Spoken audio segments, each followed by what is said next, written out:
The cafeteria went silent. 30 gang members surrounded one old man. Tommy the Bull Richardson grinned. This would be the execution everyone remembered, but in 3 seconds, 5 men were on the ground. In 10 seconds, 15 more. The 72-year-old moved like smoke through fire, and grown criminals were crying for mercy.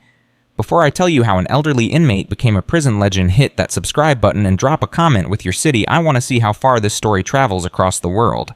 You're gonna die here, old man. Samuel Washington heard those words the second the steel door slammed shut behind him at Riverside State Penitentiary. Not a greeting, a verdict. The voice came from a tattooed giant leaning against the cell bar's arms, like tree trunks, face carved with scars. The man wasn't warning him. He was making a promise. Samuel didn't answer, just carried his bedroll to the top bunk with the quiet precision of someone who'd learned that words were currency you didn't waste. "Did you hear me, Grandpa?" The giant stepped closer, blocking the light. "I said you're gonna die here." Samuel arranged his thin mattress, every movement deliberate.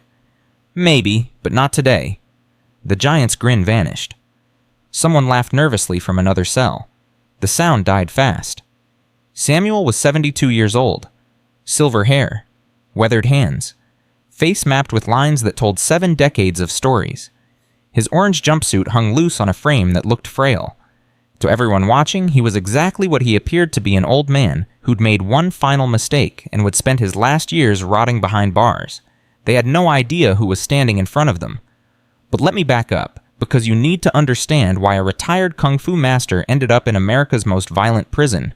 It wasn't the crime, it was the love. And that love was about to either save him or get everyone around him killed. 3 months earlier, Samuel had been living a quiet life in a small house in Oakland. 60 years teaching martial arts. Thousands of students. A peaceful existence built on discipline, respect, and the ancient wisdom his master had beaten into him in the mountains of China, that true strength comes from control, not chaos. Then his grandson Marcus got arrested, 16 years old, caught selling drugs for a dealer who'd recruited half the kids in their neighborhood. The kind of dealer with connections. The kind who'd make sure a black teenager got the maximum sentence to send a message. Samuel sat in that interrogation room across from 2 detectives who didn't care about justice. They cared about statistics. "Your grandson's looking at 15 to 20, one detective said, sliding photos across the table. "Unless someone takes responsibility, unless someone with a clean record steps up." Samuel looked at those photos. Marcus in handcuffs. Marcus crying. Marcus, whose father was dead, and whose mother was working 3 jobs just to keep the lights on. "I'll take the plea," Samuel said quietly. "You don't even know what you're confessing to." "Doesn't matter, he's 16. He deserves a second chance." The detective smiled, not kindly. 5 years, Riverside State. You'll be 77 when you get out, if you get out. Samuel signed the papers without hesitation.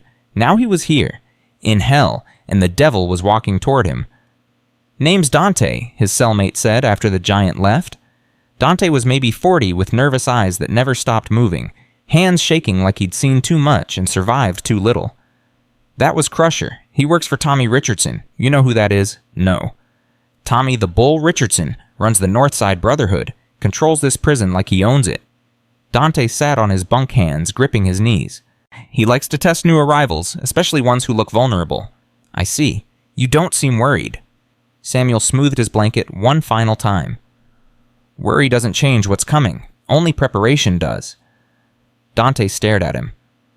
"Man, you really don't understand where you are. People get murdered here. Regularly, and guys like you.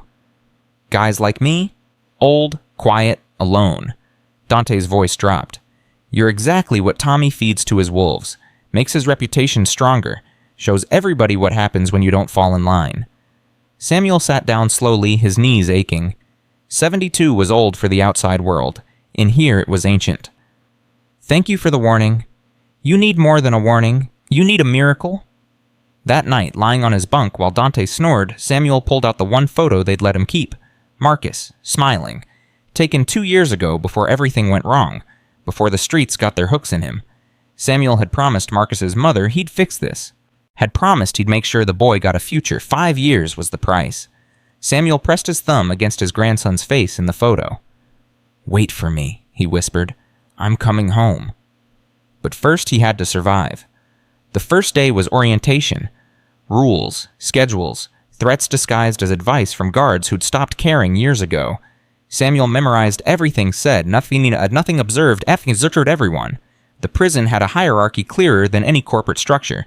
At the top was Tommy Richardson and his Brotherhood 15 core members, maybe 30 affiliates, all marked by matching tattoos of a bull's head on their right shoulders. They controlled the cafeteria center tables, the best commissary access, the drug flow, the protection rackets. Beneath them were smaller gangs fighting for scraps, the Southside Serpents, the Latin Kings, the Aryan Brotherhood, each controlling their own sections, their own contraband, their own violence. The bloodshed between them was constant, but contained a stabbing here, a beating there, nothing that disrupted the larger order Tommy maintained. Then there were the unaffiliated, men like Samuel, the weak, the vulnerable, the prey. "Stay away from the west corner of the yard," another inmate whispered during recreation. "That's Brotherhood territory. Don't make eye contact with anyone wearing red. Don't touch the weights unless invited. Don't..." The list went on forever. Don't this, don't that. 100 unwritten rules designed to keep the ecosystem balanced and the predators fed. Samuel listened to all of it and filed it away. In the yard, he found a quiet corner and began his morning forms. Tai Chi. The movements looked like slow dancing to anyone watching. Graceful, harmless, meditative. They had no idea each position was actually an ancient combat technique disguised as exercise. A punch hidden in a wave. A throat strike masked as a reach. A leg sweep camouflaged as a step. His master's voice echoed in his memory. The greatest warriors never look like warriors. They look like poets, like dancers, like old men doing morning stretches, and when violence comes, their enemies never see it until it's too late. "You do yoga or something?" A young inmate had wandered over. Couldn't be more than 25, skinny, scared eyes. "Something like that," Samuel said, transitioning smoothly into the next form. "You're that old guy who just got here." "I am." The kid glanced around nervously. "Listen, I don't know what you did on the outside, but in here, you need to pick a side fast. Find protection, because Tommy's already talking about you." "Talking about what?" "About making an example. About showing everyone what happens when fresh meat comes in, thinking they can just do their time and leave." The kid's voice cracked. "I've seen what he does to people. It's not fast. It's not clean. He breaks you piece by piece until you're begging for death." Samuel completed his form and straightened up his old knees, cracking. "What's your name, son?" Devin. "Devin, I appreciate the warning, but I've learned something in my 72 years. Monsters only have the power you give them. Tommy Richardson might run this prison, but he doesn't control my fear, and without that, he's just another violent man making violent choices." Devin shook his head. "You're crazy, old man, or suicidal, maybe both." The test came on day 3. Breakfast was served in a massive cafeteria that held 300 men. The noise was deafening trays clanging, men shouting, guards barking orders. The Brotherhood sat at the center tables where they could see everything, control everything. Samuel sat at the edge with other new arrivals, eating tasteless oatmeal and trying to be invisible. It didn't work. "Yo, Grandpa?" Samuel looked up. Crusher was standing over him, arms crossed, surrounded by 5 other Brotherhood members. Each one looked like they could bench press a car. The cafeteria started going quiet, conversations dying table by table, everyone sensing what was coming. "Tommy wants to meet you." Samuel put down his spoon carefully. Every eye in the room was on him now. "I'm eating breakfast." Crusher's face darkened. "That wasn't a request." "Then make it one." The silence was absolute now, 300 men holding their breath. Crusher leaned down, his face inches from Samuel's. His breath smelled like cigarettes and instant coffee. "Old man, I don't think you understand how things work here. When Tommy calls you come, you don't ask questions, you don't negotiate, you don't..." "I'm eating breakfast," Samuel repeated calmly. "When I'm finished, if your boss still wants to talk, I'll be happy to oblige." Someone gasped. Another inmate whispered, "Oh shit." Crusher's hand shot out and grabbed Samuel's collar, yanking him up from his seat with shocking force. "Listen, you senile piece of..." What happened next took less than 2 seconds, but everyone there would remember it for the rest of their lives. Samuel's left hand moved in a small circle, just a subtle rotation of his wrist. Crusher's iron grip broke like it was nothing. Before the giant could process what happened, Samuel's right hand pressed against his elbow. Not a strike, just a touch. Barely any pressure at all. But it hit the precise nerve cluster that controlled Crusher's entire arm. The giant's legs buckled, his body twisted, and suddenly all 260 pounds of muscle and violence was spinning out of control, crashing face first into the table with a sound like a gunshot. Oatmeal exploded everywhere. Crusher hit the floor hard, blood pouring from his shattered nose, his eyes rolling back. Samuel sat back down and picked up his spoon. As I said, I'm eating breakfast. Nobody moved. Nobody breathed. For 5 seconds, the cafeteria existed in perfect silence. Then from the center of the room, someone started clapping. Slow, deliberate, mocking. Tommy Richardson was on his feet, a smile spreading across his scarred face. He was exactly what you'd expect a prison gang leader to be, 6'4", 250 pounds of muscle and malice with dead eyes that had seen too much violence and enjoyed every second. Well, well, well, Tommy called out, his voice carrying across the silent room. Looks like we got ourselves a hero. He started walking toward Samuel's table. His entire crew followed 15 men, each one a nightmare in orange. The crowd parted like water, everyone desperate to get out of the way. Samuel kept eating. Tommy reached the table and sat down across from Samuel uninvited. Up close, his face was even worse, a roadmap of knife scars, burn marks, and tattoos that covered every inch of exposed skin. His hands were massive knuckles, scarred and swollen from decades of violence. You know who I am? Tommy asked. Yes. You know what I do to people who disrespect my crew? I can imagine. Tommy's smile widened, but his eyes stayed dead. Then you must have a death wish, old man, or you're just stupid. Which is it? Samuel put down his spoon and looked directly at Tommy for the first time. The man's eyes were like looking into an abyss, empty, cold, hungry. Samuel had seen eyes like that before. In China, in men who'd killed so many times they'd forgotten what it felt like to be human. Neither, Samuel said quietly. I just don't believe in being bullied during breakfast. Someone snickered nervously, 3 tables away. The sound died instantly. Tommy's smile vanished, replaced by something worse. Something calculating. You think this is funny? No, I think this is unnecessary. Samuel's voice was calm, almost gentle. I'm an old man serving time for a mistake. I don't want trouble. I don't want territory. I don't want to join anyone's gang or fight anyone's battles. I just want to do my time in peace and go home to my grandson. The word grandson hung in the air. Tommy's eyes flickered. Just for a second. Then the deadness returned. Peace, he repeated, his voice mocking. You hear that, boys? Grandpa wants peace. His crew laughed on cue, a chorus of hyenas. Tommy leaned forward, elbows on the table, his voice dropping to a whisper that somehow carried across the entire cafeteria. Let me explain something to you, old man. There is no peace in Riverside. There's only power. You're either predator or prey, hunter or hunted. You don't get to be neutral. You don't get to sit on the sidelines. And you definitely don't get to embarrass my lieutenant in front of 300 witnesses without consequences. I didn't mean to embarrass anyone, Samuel said. I defended myself when someone put their hands on me. That's not disrespect. That's self-preservation. You put hands on my soldier. After he assaulted me... Tommy's jaw clenched. A vein pulsed in his temple. His massive hands curled into fists on the table. For a moment, Samuel thought the man might actually explode right there. Might flip the table, might try to kill him with his bare hands in front of everyone. Instead, Tommy took a deep breath and smiled again. But this time it was worse than his anger. This time it was the smile of a man planning something terrible. You know what? Tommy said slowly. I like you, old man. You got balls. Misguided, senile, suicidal balls, but balls nonetheless. He stood up slowly, towering over the table. So I'm going to give you a choice. Right here, right now, in front of everyone. The cafeteria was so quiet you could hear the ventilation system humming. You can join my brotherhood, pledge your loyalty, take the mark, and we'll forget this whole thing happened. You'll be protected, fed, safe. Hell, we'll even make sure your grandson gets a nice care package sent to him every month. Tommy's smile widened. Or you can keep playing hero, and I'll make sure your last days on this earth are so painful you'll beg me to kill you. And when I'm done with you, I'll make sure your grandson knows it was all because his grandpa was too proud to bend the knee. The threat landed like a physical blow.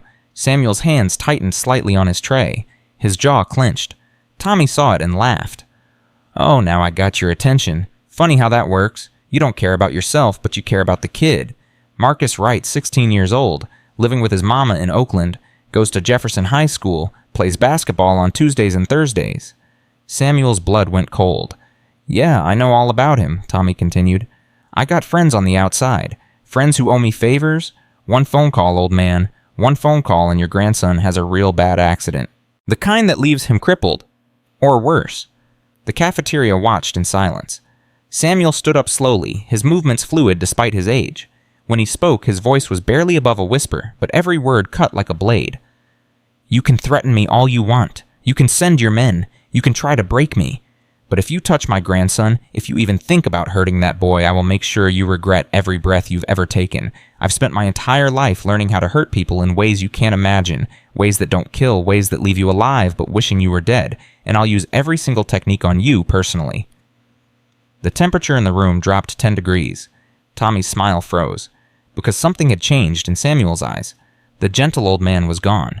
In his place was something else, something ancient, something dangerous. "You threatening me?" Tommy asked, his voice low.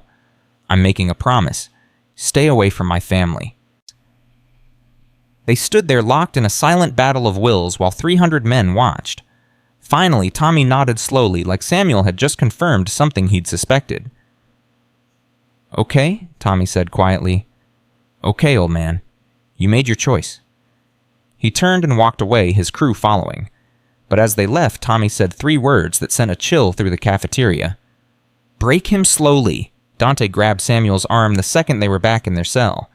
"Are you insane? Do you have any idea what you just did?" "I stood up for myself. You signed your own death warrant." Dante was pacing now, hands shaking worse than before. "Tommy doesn't forgive. He doesn't forget. He's going to make an example out of you that'll keep people in line for the next decade. And that threat about his grandson, you just gave him permission to escalate this to a whole other level." "He threatened my family," Samuel said calmly, sitting on his bunk. "What would you have done?" "I would have taken the deal, joined the Brotherhood, survived." Dante's voice cracked. "You're 72 years old, man. You can't win this? Nobody wins against Tommy Richardson." Samuel pulled out the photo of Marcus, stared at his grandson's smiling face. "I don't need to win," he said quietly. "I just need to protect him, whatever that takes. It's going to take a miracle. Then I'll make one." That night, lying in darkness, Samuel thought about his master's final lesson. It was 50 years ago, high in the mountains of Henan province. Samuel had been young, then chinsta arrogant, eager to test his skills against the world. His master had taken him to a cliff edge and pointed at a tree growing from the rocks below. "See that tree?" the old man asked. "Wind tries to break it every day. Storms try to uproot it. Snow tries to crush it, but it survives. You know why? Because it's strong. No, because it bends. Because it's flexible. Because it doesn't fight the wind, it moves with it." The master turned to him, eyes sharp, despite his age. "But there's one thing that tree never bends on. Its roots. The thing that connects it to the earth. The thing that gives it purpose. Those roots it protects with everything it has." "What are you saying?" "I'm saying when the time comes, you'll have to choose. Bend on everything except what matters most. And when they threaten your roots, when they threaten the thing that makes you who you are, you stand firm. You don't negotiate, you don't compromise, you fight with everything you have, even if it costs you everything." Samuel had nodded, not really understanding. Now, 50 years later, locked in a cell in America's most violent prison, he finally got it. Marcus was his root, his family, his purpose. And he'd burn this whole prison down before he let anyone hurt that boy. The attack started the next night. Samuel was in the shower, or late shift water echoing off tile walls. He'd chosen this time specifically fewer people, less chaos. A chance to think. He didn't hear them enter. The first blow came from behind something hard and heavy crashing into his shoulder blades. Pain exploded through his nervous system like lightning. Samuel went down down water mixing with blood. 3 men surrounded him. Not Brotherhood members, hired muscle from the Southside Serpents paid to deliver a message. One held a shiv made from sharpened metal. Another had a sock filled with batteries. The third was empty-handed but built like a tank. "Tommy says hello, Khal," the one with the shiv growled, raising the weapon. "Says to make it hurt." But Samuel was already moving. The pain disappeared, pushed aside by decades of training that had become pure instinct. His body reacted before his mind even registered the threat, years of practice transforming into motion. He swept the first man's legs using the wet floor to his advantage. The attacker went down hard, his head bouncing off the tile with a crack that echoed. The second man swung the battery-filled sock like a flail. Samuel redirected it with a simple wrist turn, sending the weapon into the wall. Before the attacker could recover, Samuel struck his solar plexus with an open palm not hard enough to kill, but hard enough to collapse his lung temporarily. The man went down gasping, drowning on air. The third man was smarter. He backed up, reevaluating, realizing he was watching something he didn't understand. "You some kind of fighter?" he asked, circling carefully. Samuel didn't answer, just stood there in the shower spray, water streaming down his weathered face, blood running from his shoulder, waiting. The man attacked with a combination high-low, high movements that suggested actual boxing training. Fast, technical, dangerous. Samuel defended with minimal effort, redirecting each strike, neutralizing the force without returning it. Circular motions. Smooth transitions. Like water flowing around rocks. The dance lasted maybe 30 seconds before the man realized he was outmatched. He tried to run. Samuel let him. Then he collapsed against the shower wall, breathing hard, shoulder screaming. He wasn't young anymore. His body couldn't handle this like it used to. Every fight took more out of him now, but he was alive. When the guards arrived, they found 3 men on the shower floor, groaning and bleeding. They found Samuel calmly getting dressed, his face neutral despite the blood soaking through his shirt. "What happened?" the lead guard demanded. His name was Morrison, been working Riverside for 20 years. Seen everything. "I was attacked," Samuel said simply. "I defended myself." Morrison looked at the 3 wounded men, then back at Samuel. Something shifted in his expression, respect maybe, or possibly fear. "You do this Yes."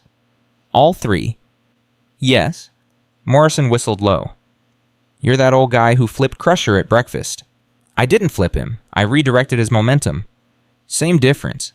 Morrison radioed for medical, then looked at Samuel seriously. "Listen, I don't know what your deal is, but you just made things 100 times worse. Tommy doesn't stop. He escalates. This was just the beginning. Next time it'll be more guys, worse weapons. They'll come at night when you're sleeping. They'll poison your food. I understand. Do you? Because you're one man, 72 years old, and he's got an army." Samuel pulled his shirt on, slowly wincing as the fabric touched his injured shoulder. "Officer Morrison, I've spent my entire life preparing for moments like this. Not because I sought violence, but because I understood that peace requires the ability to defend it. Whatever comes next, I'm ready." Morrison shook his head. "You're either the toughest old man I've ever met, or the dumbest. Maybe both." "Maybe both," Samuel agreed quietly. By morning, the entire prison knew. 3 gang members hospitalized by a 72-year-old retiree.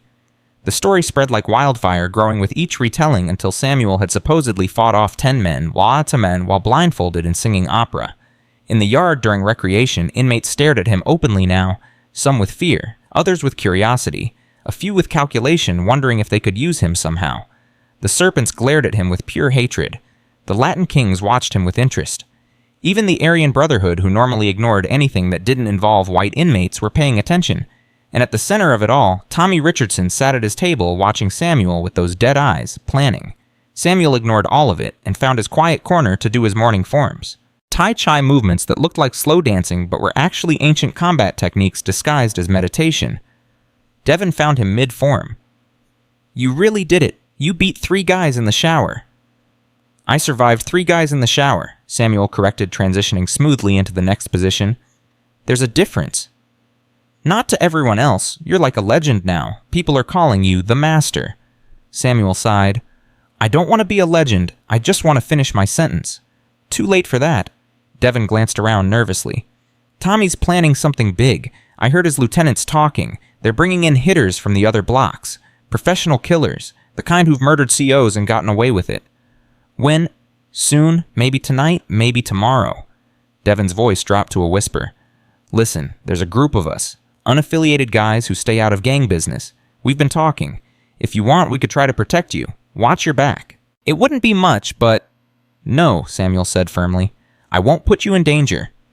"We're already in danger. Everyone in here is. But you're the first person I've seen stand up to Tommy and survive. That means something." Samuel completed his form and turned to face Devin properly. "Son, I appreciate what you're offering, but this is my fight. Tommy made it personal when he threatened my grandson. I can't let anyone else get hurt because of me." "So you're just going to face them alone?" "I've been alone before. I'll manage." Devin shook his head in disbelief. "You're crazy." "So I've been told." But that night, lying in his bunk, Samuel's shoulder throbbing, his body aching, he wondered if maybe they were right. Maybe he was crazy. Maybe he should have just taken Tommy's deal, joined the Brotherhood, kept his head down.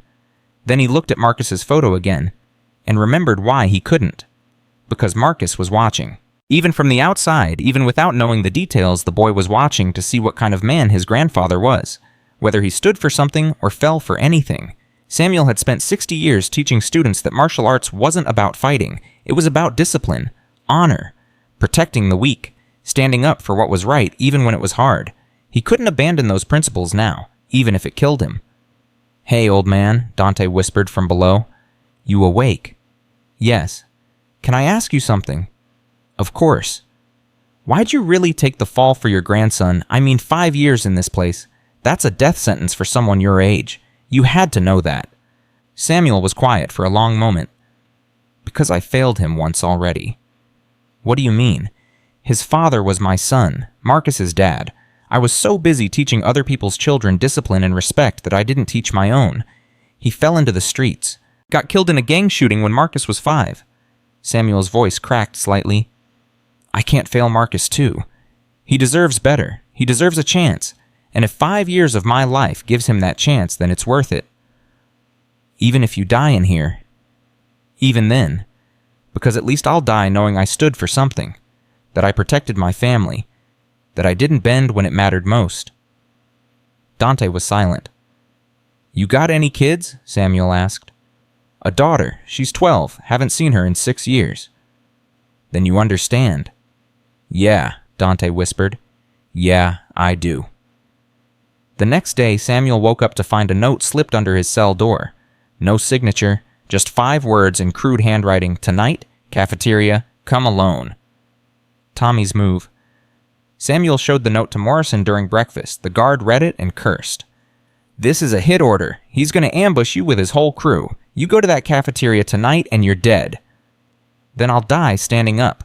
"Don't be stupid. We can put you in protective custody, lock you down in solitary until... Until what? Until Tommy gets released in 5 years and goes after my grandson anyway." Samuel shook his head. "No, this ends here, one way or another." Morrison stared at him. "You really think you can beat Tommy Richardson and his entire gang?" "No, but I can make sure they remember the cost of threatening my family." "That's suicide." "Maybe, but it's my choice." Morrison was quiet for a long moment. Then he did something Samuel didn't expect. He reached into his pocket and pulled out a small piece of paper with a phone number. "After it's over, if you're still alive, call this number. It's my personal cell. I'll make sure your grandson knows what you did, what you stood for." Samuel took the paper. "Thank you." "Don't thank me. Just try not to die." All day the tension built. Everyone knew something was coming. Inmates placed bets. Gang members sharpened weapons. Guards doubled their patrols, but everyone knew they'd arrived too late. Devin found Samuel in the library during afternoon session. "Please don't go tonight. Everyone knows it's a trap." "I know. Then why?" "Because some traps you walk into on purpose. Because some fights you can't avoid. Because sometimes the only way to protect the people you love is to stand in the fire and refuse to burn." Devin's eyes filled with tears. "You're gonna die." "We're all gonna die eventually, son. The question is what we stand for before we do." That night at 8 p.m., Samuel walked into the cafeteria alone and found 30 men waiting for him. Tommy Richardson stood at the center of the cafeteria like a king surveying his kingdom. Behind him, 30 men formed a semicircle of Violence Brotherhood members, serpents who'd taken payment, Latin kings who'd agreed to a temporary alliance, even 3 Aryan Brotherhood enforcers who'd been promised first pick of Samuel's commissary account. The fluorescent lights hummed overhead, casting harsh shadows across faces that had forgotten what mercy looked like. Samuel stopped 10 feet from the nearest attacker. His hands hung loose at his sides. His breathing was steady. 72 years old and walking into an execution, but his face showed nothing except calm. "You actually came," Tommy said, genuine surprise in his voice. "I honestly thought you'd hide in your cell, beg for protective custody, maybe even hang yourself and save us the trouble." "You threatened my grandson," Samuel said quietly. "Where else would I be?" Tommy laughed and his army laughed with him. The sound echoed off the concrete walls like hyenas circling wounded prey. "You know what I love about guys like you? You think honor means something in here. You think standing up for family makes you noble." He stepped closer, those dead eyes gleaming. "But all it really makes you is stupid, Because your grandson's gonna grow up without a grandfather, and it's your fault for not knowing when to bow. I'd rather die standing than live kneeling. Oh, you're gonna die standing, that much is guaranteed. Tommy cracked his knuckles, the sound like gunshots in the silent cafeteria. But first, I'm gonna teach you what happens when someone disrespects me, and I'm gonna take my time doing it. He nodded to his men. Break every bone in his body, but keep him conscious. I want him to feel everything. The 30 men started moving in, forming a tighter circle, cutting off any escape. Samuel could see it in their eyes. Some were eager, hungry for violence. Others were reluctant, going through the motions because refusing Tommy was suicide. A few looked almost sorry, like they respected what Samuel had done but couldn't afford to show it. Samuel centered his weight, dropped his breathing into his diaphragm, the way his master had taught him 50 years ago. His body hurt. The shoulder injury from last night throbbed with every heartbeat. His knees ached. His hands weren't as fast as they used to be, but his mind was clear, his spirit was focused, and he'd made peace with whatever came next. "Last chance, old man," Tommy said. "Beg for mercy. Kiss my feet. Maybe I'll make it quick." Samuel looked past Tommy, past the 30 men, past the walls of the prison. In his mind, he saw Marcus's face, saw his daughter-in-law struggling to raise a son alone, saw the students he'd taught over 60 years, all those young people he'd tried to show that strength without discipline was just violence, and violence without purpose was just chaos.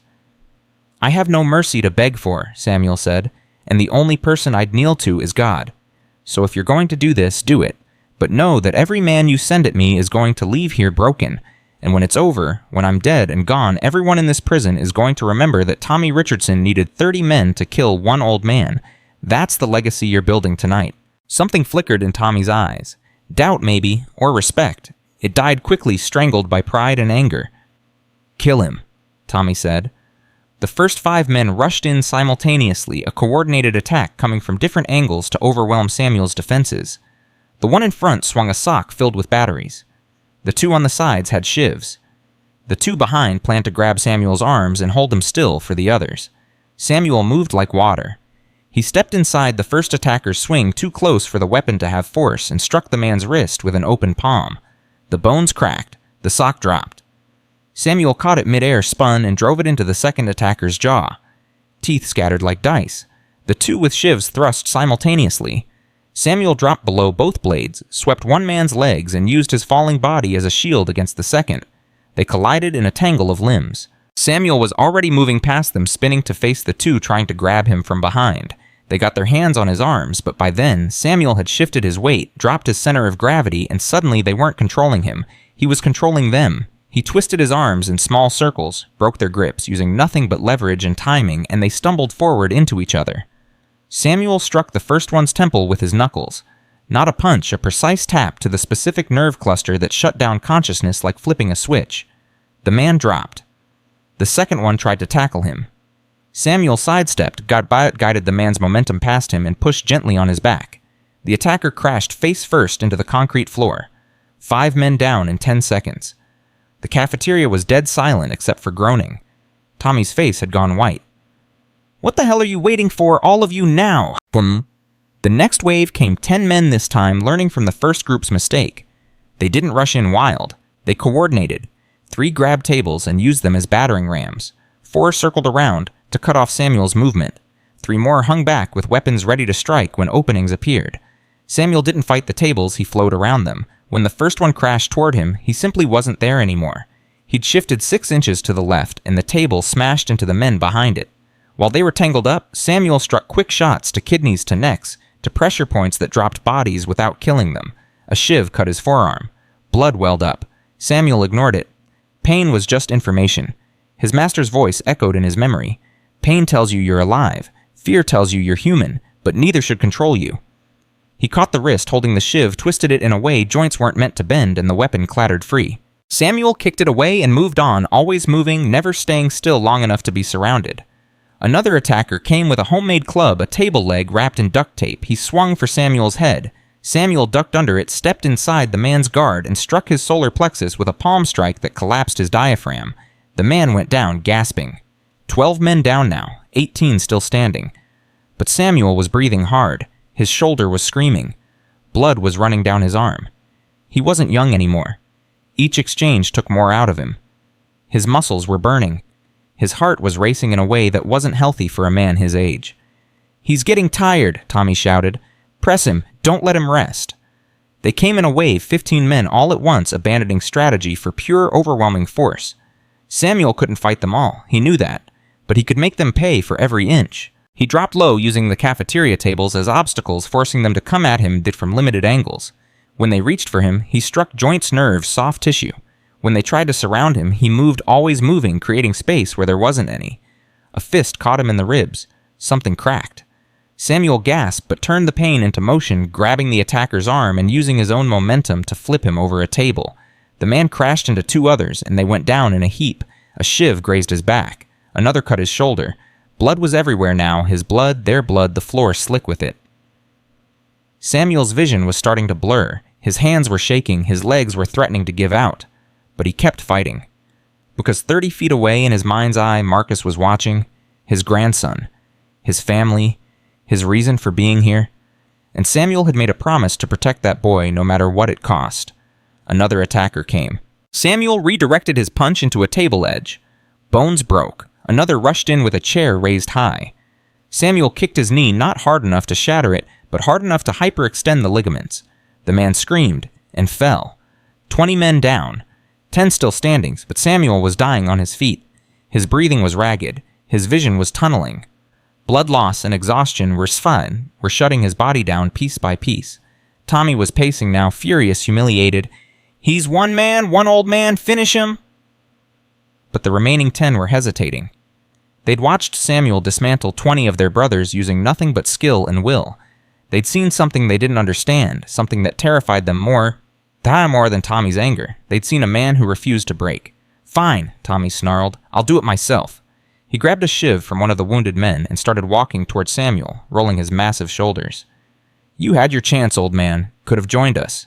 Could have been protected, but you chose pride. So now you get to die knowing it was all for nothing. Because tomorrow morning, I'm making that phone call, and your grandson's gonna pay for what you did here tonight." Samuel's head snapped up. Blood was running down his face. His left arm hung useless at his side, but his eyes were clear, focused, and filled with something Tommy had never seen in this prison before. Not fear, not anger, purpose.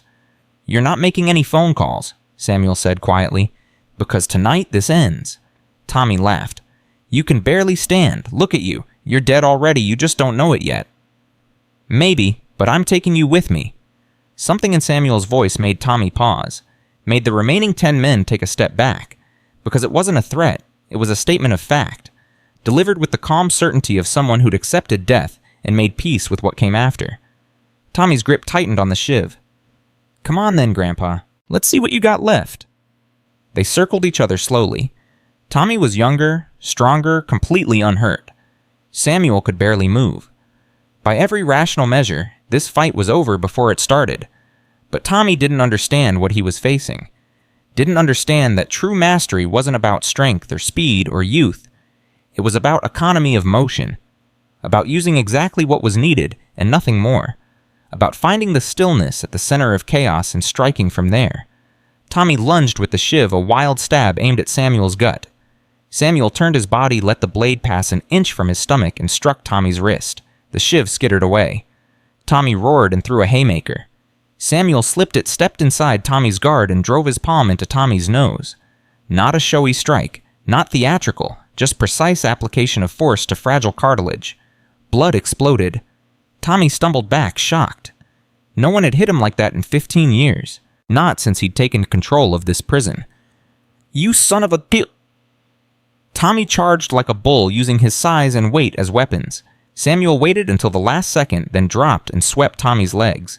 All 250 pounds of gang leader crashed to the floor. Before Tommy could rise, Samuel was on him. Not with fists, not with violence. With a grip, his remaining good hand locked around Tommy's throat, fingers pressing into the exact pressure points that controlled blood flow to the brain. "Listen to me," Samuel whispered, his voice barely audible. "You're going to leave my grandson alone. You're going to spread the word in here that I'm off limits. And you're going to tell every single man in this prison that the old guy who kicked your ass is done fighting. No more attacks, no more tests, no more games." Tommy's eyes were bulging. His face was turning purple. He clawed at Samuel's hand, but the grip was iron despite Samuel's injuries. "Or what?" Tommy gasped. "You gonna kill me? There's 10 guys right there. They'll tear you apart." "Yes, but you'll be dead first, and everyone will know Tommy Richardson died begging for his life from a 72-year-old retiree." Samuel's voice was ice cold. "Is that the legacy you want? Is that how you want to be remembered?" Tommy's mouth opened and closed. No sound came out. "I'm going to let you go now," Samuel said, "and you're going to make the smart choice, because I don't want to kill you. I don't want to hurt anyone. I just want to do my time and go home. But I will end you if you force my hand, and we both know I can do it." He released the grip. Tommy gasped, sucking in air, his hands going to his throat. Samuel stood up slowly, every movement agony. He turned to face the 10 remaining men. "Anyone else?" They looked at Tommy, looked at the 20 men groaning on the floor, looked at this bloodied, broken old man who'd somehow survived impossible odds. No one moved. "Then we're done here," Samuel said. He walked toward the cafeteria exit, his gait unsteady, leaving bloody footprints with every step. The 10 men parted like water, pressing themselves against the walls to let him pass. Samuel had almost reached the door when Tommy's voice stopped him. "Hey, old man!" Samuel turned slowly, expecting another attack, ready to fight, even though he had nothing left. But Tommy wasn't standing. He was still on the floor, one hand on his throat, looking up at Samuel with an expression that was almost confused. "What are you?" Tommy asked. Samuel was quiet for a long moment. "Just a grandfather trying to protect his family, same as you'd be if you had something worth protecting."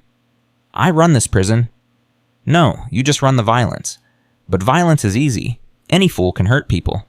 It takes real strength to choose peace when violence is the easier path. To stand up for what's right when doing nothing would be safer." Samuel's voice softened. "You could be more than this, Tommy. More than just another violent man in a violent place. But that's a choice only you can make." Tommy stared at him. For just a second, something flickered in those dead eyes. Something almost human. Then the walls came back up. The mask returned, and Tommy looked away. "Get him to medical," Tommy muttered to his men. "And clean this mess up." Samuel walked out of the cafeteria and made it exactly 10 steps before his legs gave out. He collapsed against the wall, sliding down to the floor, his vision going dark around the edges. Morrison was there instantly, radio in hand, calling for help. "Medic, I need a medic in Corridor C right now."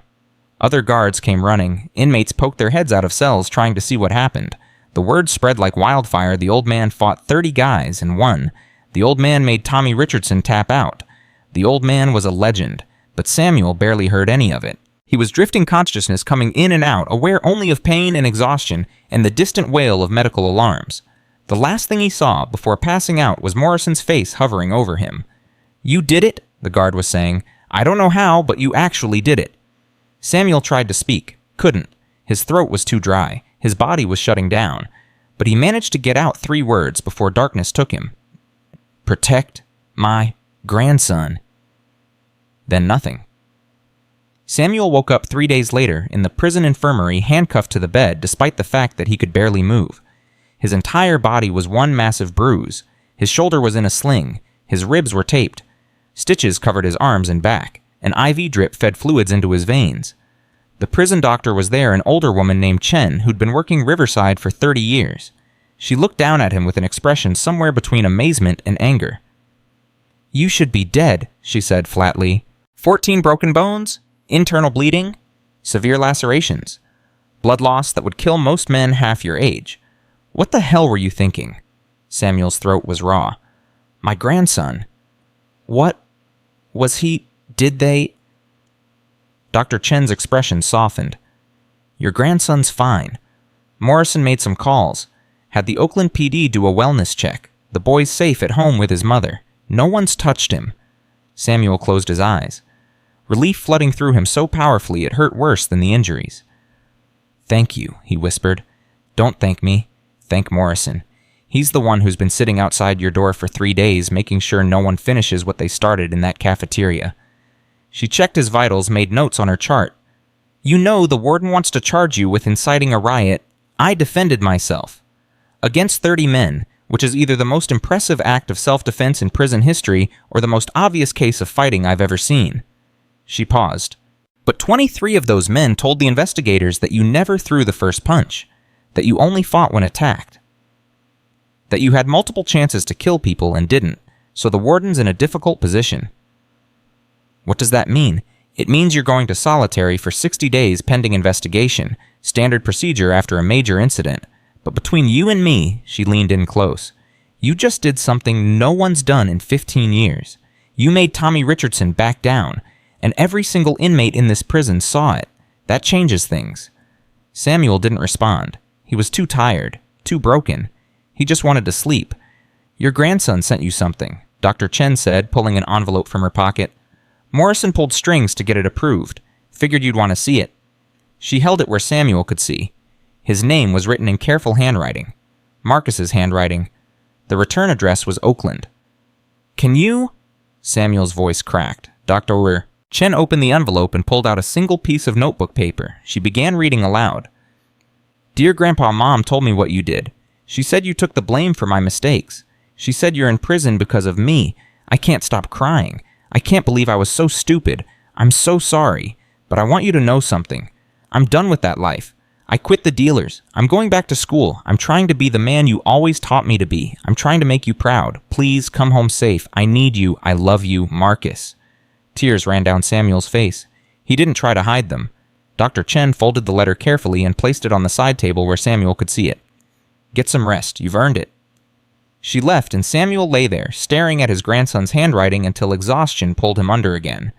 The 60 days in solitary were the longest of Samuel's life. 23 hours a day in a cell barely bigger than a closet. 1 hour for exercise in a concrete box under the sky. No human contact except guards sliding meal trays through a slot. But it gave him time to heal, time to think, time to process what had happened. He did his forms every day in the tiny space modified for his injuries, meditated for hours, read the Bible and the one book they let him keep a translation of the Tao Te Ching that his master had given him 50 years ago. Morrison visited when he could, updating Samuel on what was happening in general population. "You're famous," Morrison said during one visit. "Everyone's talking about you. The gangs, the unaffiliated, even the guards. They're calling you the master, the guy who fought 30 men and won." "I didn't win, I survived." "In here, that's the same thing." Morrison leaned closer to the glass separating them. "And Tommy hasn't touched anyone since that night. No beatings, no attacks, no tests. It's like he's rethinking his whole approach." "People can change." "Can they guys like Tommy Richardson?" "Everyone can change. They just need a reason to." Samuel's voice was quiet. "I think maybe I gave him one. Showed him that violence isn't the only form of power. That there's strength in restraint, in choosing not to kill when you could." Morrison shook his head. "You're either a philosopher or a fool. Maybe both." When Samuel finally returned to general population, everything had changed. Men who'd ignored him before now nodded respectfully when he passed. Gang members gave him space. The Brotherhood didn't threaten. The Serpents didn't attack. Even the Aryan Brotherhood, who usually hated everyone who wasn't white, left him alone. Devin found him in the yard on his first day back, grinning so wide his face might split. "Master, you're back!" The kid practically bounced with excitement. "Man, you should have seen it. After you left, Tommy called a meeting, told everyone you were off limits. Said anyone who touched you would answer to him personally. It was crazy. I'm not a Master Devin, just a tired old man." "That's not what everyone else thinks. Look." Samuel followed Devin's gaze. In the corner of the yard, a group of unaffiliated inmates were practicing martial arts forms. Poorly, with no real understanding of what they were doing. But they were trying mimicking the movements they'd seen Samuel do. "They want to learn," Devin said. "Want to know how you did what you did. How one man stood against an army and won." "I didn't win. I just refused to lose." Samuel watched the men struggling through the forms. "But if they want to learn, I'll teach them. Not how to fight, how to control themselves, how to find strength without violence." "You'd do that teaching here?" "Why not? I've got 5 years. Might as well use the time for something good." That's how it started. Samuel teaching a small group in the yard every morning. 5 men at first, then 10, then 20. Word spread that the master was sharing his knowledge, and inmates came from every gang, every race, every background. He didn't teach them violence. He taught them breathing, focus, control. The philosophy his master had taught him that martial arts was about mastering yourself, not defeating others. Even some of the guards started watching, intrigued by this 72-year-old man who'd somehow brought peace to a place that had known only violence. And Tommy Richardson watched from his table in the center of the yard, those dead eyes studying Samuel like he was trying to solve a puzzle. 3 months after the cafeteria incident, Tommy approached Samuel during morning practice. The yard went silent. Everyone tensed, expecting violence, but Tommy just stood there, hands in his pockets, watching the students go through their forms. "You really believe this stuff?" Tommy asked. "That violence isn't the answer. Violence is an answer, just rarely the right one." Samuel continued, correcting a student's stance. "Power based on fear only lasts until someone stops being afraid, but power based on respect, that endures." Tommy was quiet for a long time. Then he said something that shocked everyone within earshot. "Teach me." Samuel stopped, turned, looked at Tommy carefully. "Why?" "Because I've been running this prison for 15 years using fear, and in one night, you made me look weak using nothing but skill and discipline. I want to understand how." Tommy's jaw clenched. "And because maybe I'm tired of being what everyone expects me to be." Samuel studied him, saw something in those dead eyes that hadn't been there before. A spark, small, fragile, but real. "You understand this isn't about learning how to hurt people better. It's about learning how not to hurt them at all." "I understand. And you'll have to train alongside everyone else. No special treatment, no shortcuts." "Fine." Samuel nodded slowly. "Then join us. But leave your reputation at the door. In this circle, we're all just students." Tommy hesitated, then he stepped into the training space and 20 men watched the most feared gang leader in Riverside State Penitentiary bow respectfully to a 72-year-old retiree. The yard exploded with whispers. And Samuel smiled because in that moment he understood his master's final lesson had come full circle. Violence could break bodies. But peace, real peace, had to be chosen, had to be taught, had to be lived every single day, especially when violence was easier. He had 4 years and 9 months left on his sentence. And for the first time since arriving at Riverside, Samuel thought maybe, just maybe, he might actually make it home to see his grandson again. Tommy Richardson's first lesson was humiliation. Not the kind he was used to inflicting, but the kind he had to endure. Samuel had him stand in horse stance for 20 minutes while the other students practiced their forms. Just standing, knees bent, arms extended, looking like a fool in front of men who used to fear him. "This is stupid," Tommy grunted after 5 minutes, sweat already pouring down his face. "What's this got to do with fighting?" "Everything," Samuel said calmly, walking around him. "You can't control an opponent if you can't control yourself. And right now your legs are shaking because your mind's weak. You're thinking about how much it hurts instead of accepting the pain and moving past it. My mind ain't weak."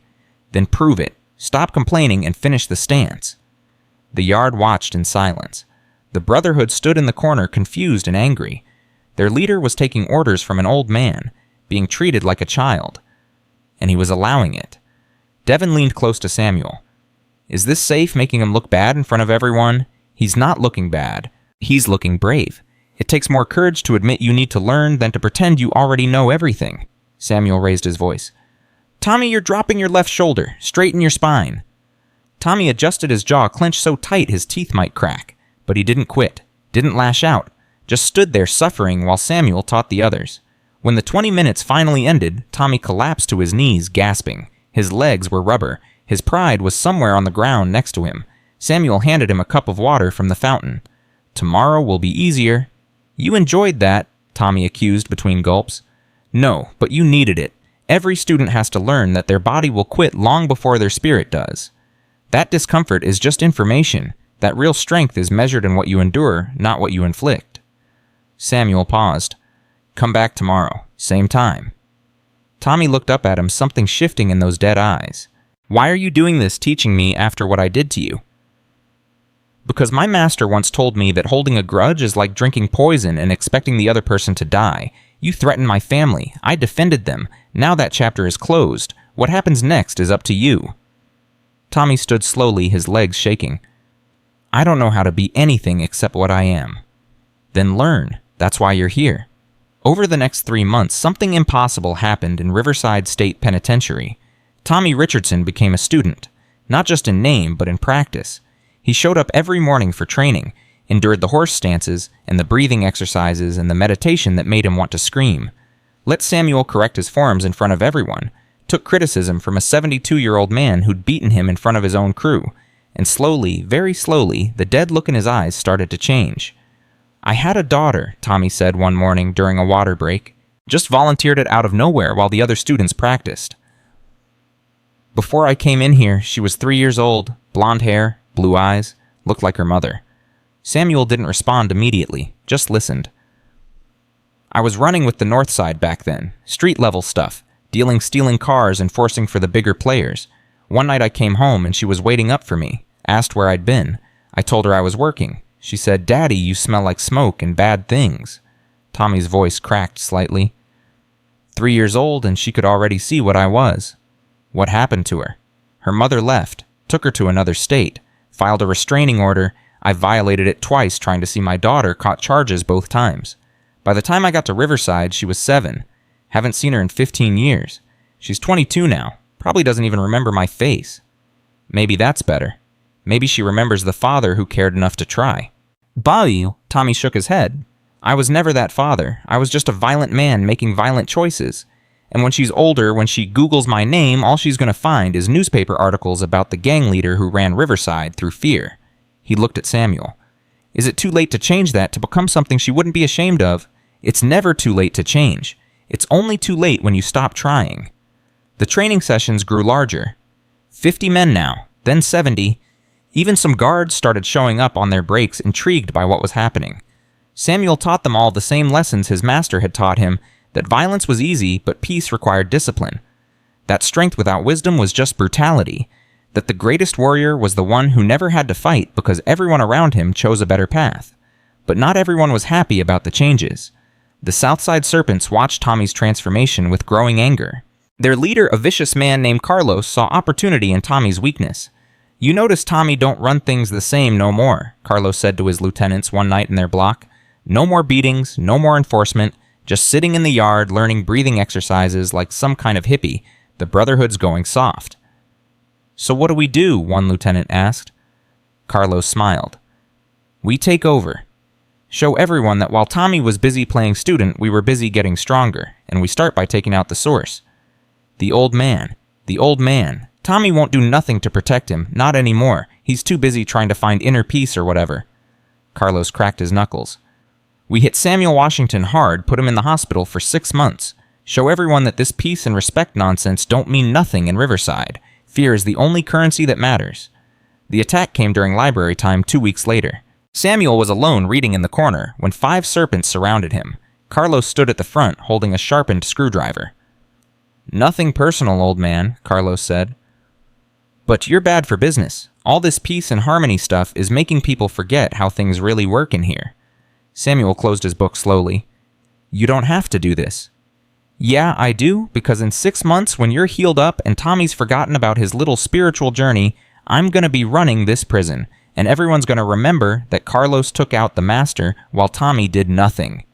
Tommy will come for you." "Will he, the guy who spends his mornings doing Tai Chi and talking about breathing that Tommy..." Carlos laughed. "Nah, that Tommy's gone. You broke him when you beat him. Now he's just a shell playing pretend." Samuel stood up slowly. His body was still healing from the cafeteria fight 6 months ago. His shoulder wasn't the same. His ribs ached in cold weather. But his eyes were clear and his mind was focused. "Last chance to walk away," Samuel said quietly. "Old man, there's 5 of us and 1 of you, and this time there ain't going to be no miracle save. You're about to learn that peace don't protect you from violence. Only violence protects you from violence." Carlos thrust with the screwdriver. Samuel moved, but not fast enough. The weapon grazed his side, cutting through his shirt, drawing blood. Samuel gasped, but didn't stop moving. He grabbed Carlos's wrist, twisted it in a way that made bones grind, and the screwdriver clattered to the floor. The other 4 rushed in. Samuel fought, but he was tired, hurt older than he'd been 6 months ago. He got in good shots, a palm strike that broke one man's nose, a sweep that dropped another, a nerve strike that paralyzed a third man's arm. But they kept coming, kept pressing, and Samuel was losing ground. A fist caught him in the jaw. His vision blurred. Another hit his ribs right where they'd been broken before. Pain exploded through his chest. Samuel went down to one knee, trying to breathe, trying to focus, knowing this might be it. This might be where his luck ran out. Then a voice like thunder echoed through the library. "Get away from him!" Everyone froze. Tommy Richardson stood in the doorway, not alone. Behind him were 15 Brotherhood members, all of them looking like they'd walked out of a nightmare.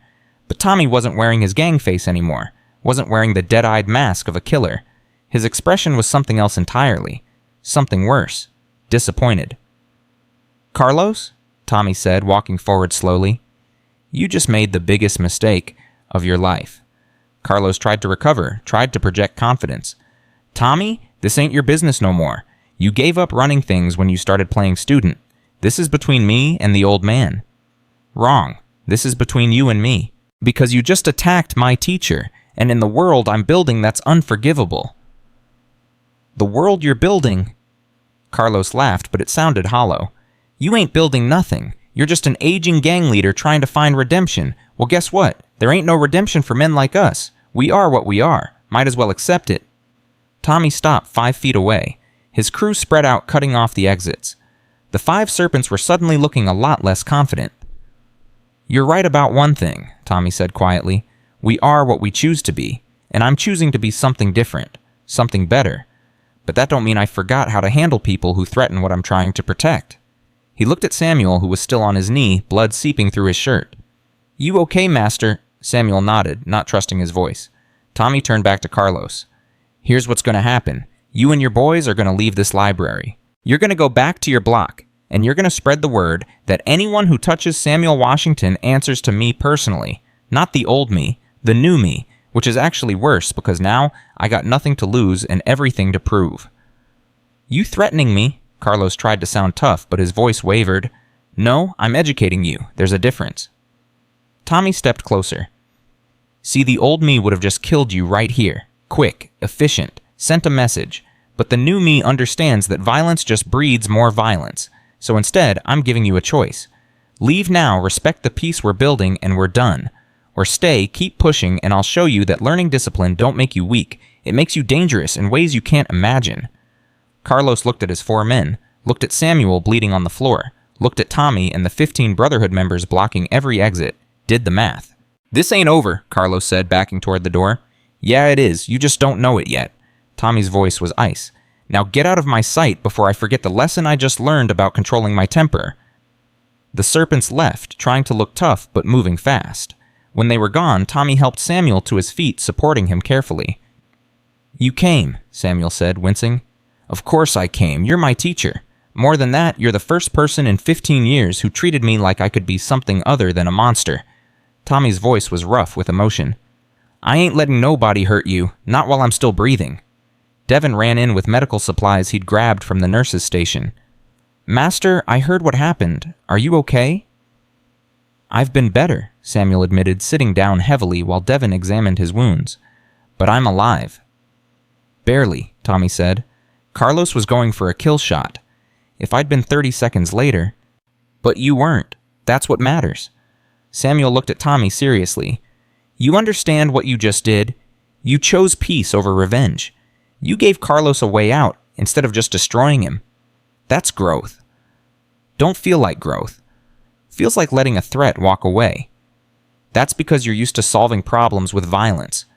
But real power is choosing not to destroy someone when you could, giving them a chance to change like I gave you." Samuel winced as Devin cleaned the cut on his side. "Carlos will remember this. Maybe not today. Maybe not tomorrow. But eventually he'll understand you were strong enough to show mercy. And that's more terrifying than any beating you could have given him." Tommy was quiet for a long moment. Then he said something that shocked everyone in the library. "I want to find my daughter after I get out. I want to apologize. Try to be the father I should have been." "How much time you got left?" Samuel asked. 3 years. But I got no idea where she is. No idea if she'd even want to see me. Then we use these 3 years to make sure when she does see you, she sees someone worth knowing. Someone who's changed. Someone who chose to become better." Samuel's voice softened. "It's not too late, Tommy. It's never too late to become the person you should have been all along." That night, lying in his bunk, Samuel thought about how strange life was. 6 months ago, he'd been fighting for his survival against this same man. Now they were teacher and student. Now Tommy was protecting him. Now there was actual hope that maybe, just maybe, this violent place could become something different. "You awake," Dante whispered from the bunk below. "Yeah?" "I heard what happened in the library. Heard Tommy saved you." "He did." Never thought I'd see the day Tommy Richardson chose talking over fighting. You really changed him." "No, he changed himself. I just showed him it was possible." Samuel stared at the ceiling. "People aren't born violent. They learn it. Which means they can unlearn it too if someone gives them a reason to try. You really believe that someone like Tommy can change?" "I have to believe it. Because if men like Tommy can't change, then what's the point of teaching anything? What's the point of trying?" Samuel's voice was quiet but firm. "Everyone deserves a chance at redemption. Everyone. No matter what they've done. That's what my master taught me. That's what I'm teaching them." The weeks passed and the peace held. Carlos and the Serpents kept their distance, spreading the word that Samuel Washington was off limits. The Brotherhood stopped collecting debts through violence, started resolving disputes through conversation. It was awkward, clumsy, like watching a gorilla try to paint, but it was progress. More inmates joined the morning training. 90 now, 100. Guards stopped watching nervously and started watching with interest. Even the warden came to observe one session standing in the corner with his arms crossed, trying to understand what was happening in his prison. Samuel taught them all the same lessons: breathing, focus, control. The philosophy that violence was the last resort of weak minds, that true strength came from discipline, that the greatest victory was changing your enemy into a friend. But not everyone could be changed. Not everyone wanted peace. The Aryan Brotherhood watched the transformation with growing disgust. Their leader, a monster named Pike, saw the mixing of races in Samuel's training sessions as an abomination, saw Tommy's redemption as weakness, saw the entire peace movement as a threat to the natural order of prison hierarchy. "This stops now," Pike told his lieutenants during their private meeting in the showers. "We ain't gonna sit here and watch while some old chink turns this prison into a damn meditation retreat. Time to remind everyone what this place really is." "What do you want us to do?" one lieutenant asked. Pike smiled, and it was the smile of a man who'd committed atrocities and enjoyed every one. "We make an example, not of Washington. Too obvious, too expected. We go after his students, show them that all this peace and respect nonsense can't protect them when real violence comes calling." "Which student?"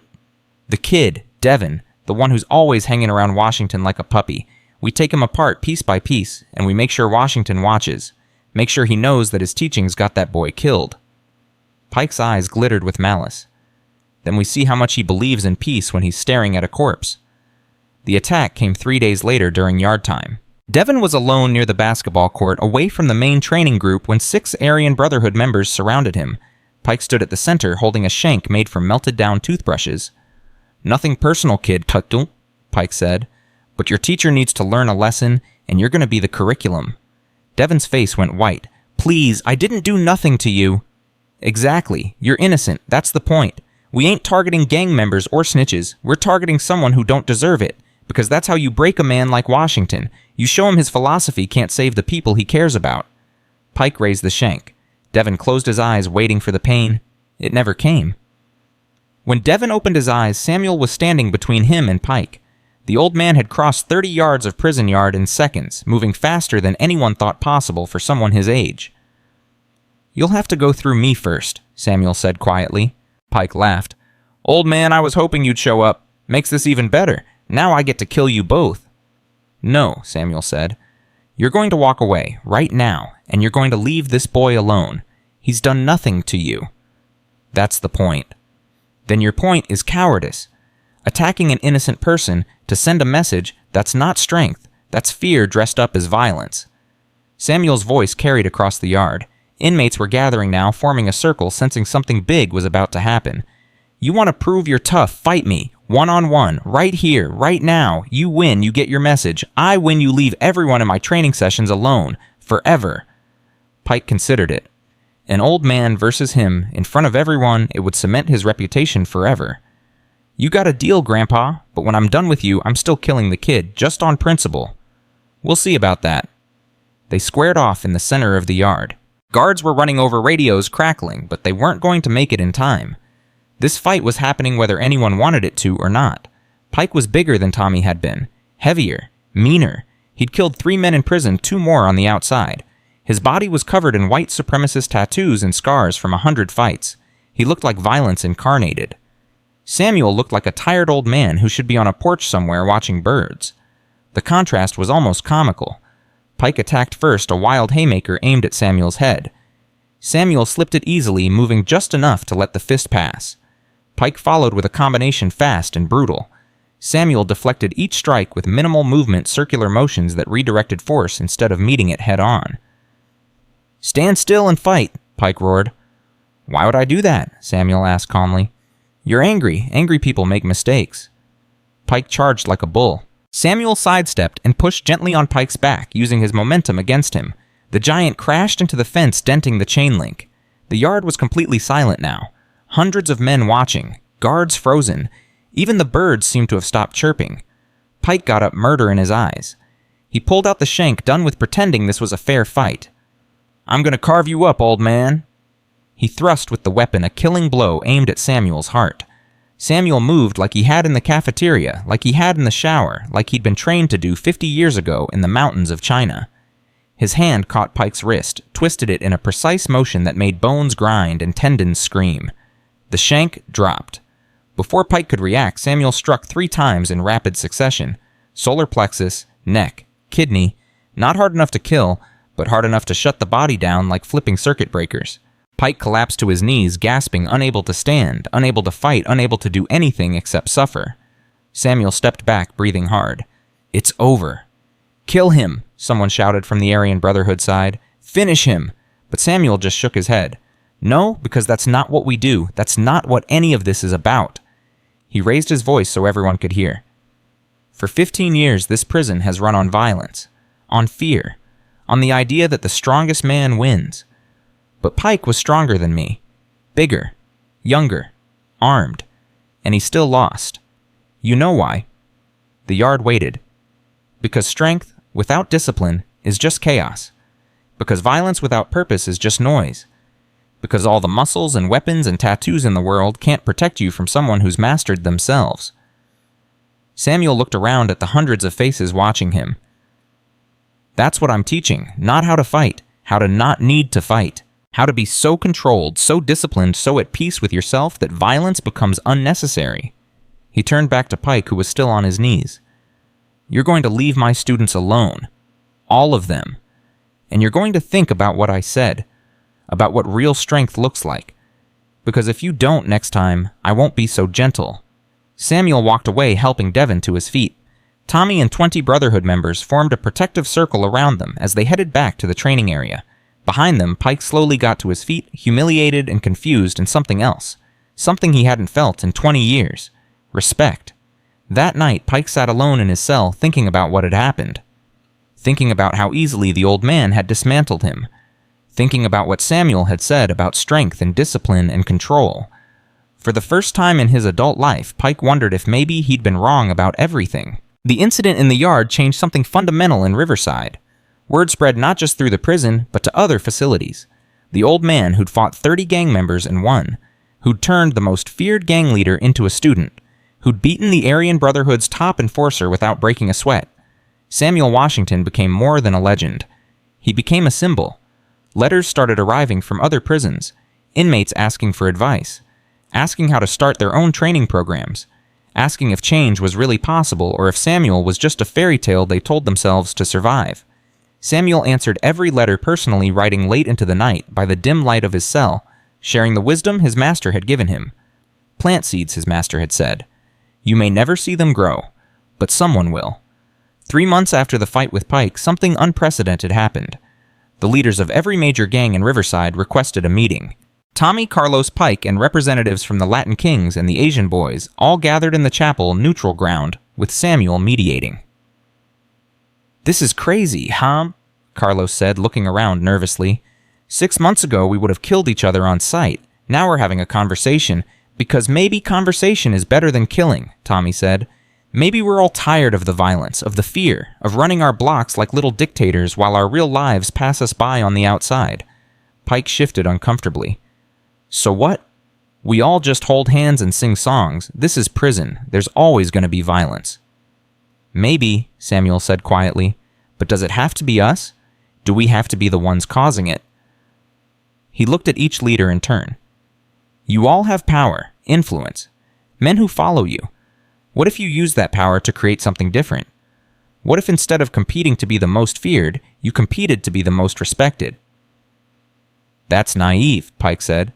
But his voice lacked conviction. Is it just hard? Samuel leaned forward. Every single person in this room has lost something to violence. Family, freedom, years of their lives. When you get out, when you go back to the world, do you want to be the same person who came in? Or do you want to be someone your children could be proud of? The silence stretched out. Finally, Carlos spoke. My son's 12, lives with his mother in Texas. Last time he visited, he asked me what I did. I told him I was in here for protecting my neighborhood. He asked if I'd killed anyone. Carlos's voice cracked. I couldn't answer, couldn't lie to him, but couldn't tell him the truth either. He left crying. Haven't seen him since. My daughter's 22, Tommy added. Hasn't spoken to me in 15 years, but Master Samuel here showed me it's not too late, that I can change, that I can become the father I should have been from the start. One by one, the gang leaders shared their stories, their losses, their regrets, the people they'd hurt, the lives they'd destroyed, including their own. And slowly and possibly, something shifted in that chapel, something fundamental. They made an agreement. No more gang violence unless in self-defense. No more targeting innocents. No more running the prison through fear. Instead, they'd work together to create a new system, one based on respect, discipline, and the understanding that they were all just broken men trying to survive. It wouldn't be perfect. There would be setbacks, fights, moments where old patterns reasserted themselves, but it was a start. And sometimes Samuel thought watching these violent men choose peace. A start is all you need. The peace lasted exactly 6 weeks before it shattered it in a way none of them saw coming. Samuel was in the library when Morrison found him, the guard's face pale and tight with worry. Washington, you need to come with me right now. What's wrong? Just come. Warden wants to see you. It's about your grandson. Samuel's blood turned to ice. He stood so fast his chair toppled backward. What happened? Is Marcus okay? I don't know the details, just that there's been an incident. Come on. They walked through the corridors in silence, Samuel's heart hammering against his ribs. Every terrible possibility raced through his mind. Car accident, shooting, overdose. The dealers Marcus had quit coming back for revenge. Tommy's threat from months ago somehow manifesting despite everything. The warden's office was on the administrative level, a place most inmates never saw. Warden Hayes was a hard man who'd run Riverside for 12 years, maintaining order through strict enforcement and calculated indifference. He looked up when Samuel entered, his expression unreadable. Sit down, Washington. Samuel sat his hands gripping the chair arms. My grandson. What happened? Hayes pushed a folder across his desk.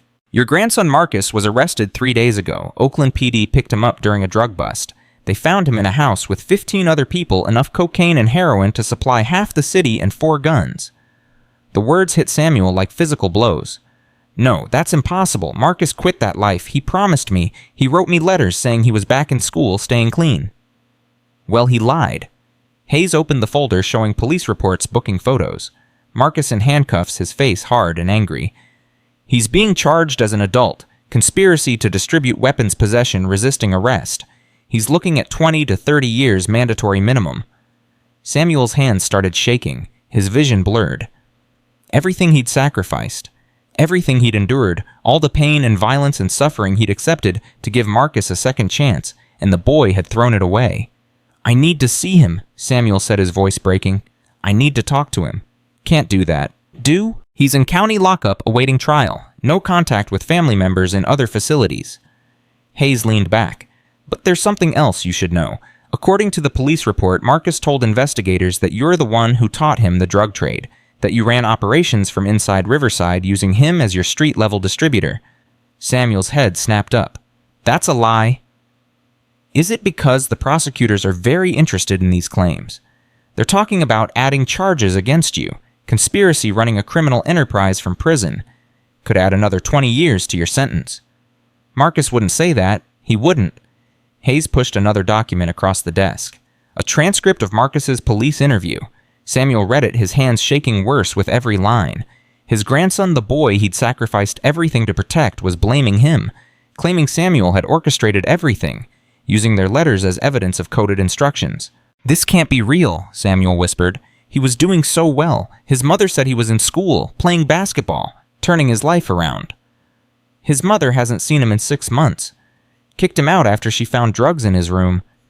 He's been living with the dealers this whole time, doing exactly what you went to prison to stop him from doing.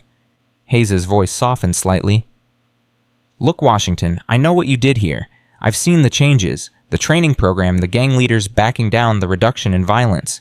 It's impressive, but it doesn't change what your grandson did on the outside, and it doesn't change that he's trying to bury you to save himself. Samuel couldn't breathe, couldn't think. His entire world was collapsing. He'd given up 5 years of his life, had been beaten and stabbed and nearly killed multiple times, had endured humiliation and pain and suffering beyond measure, all for a boy who'd betrayed him without hesitation. I need to go back to my cell, Samuel said quietly. Washington, please, I just need to be alone. Hayes nodded to Morrison, who escorted Samuel back through the corridors. Inmates called out greetings as they passed, but Samuel didn't hear them, didn't see them.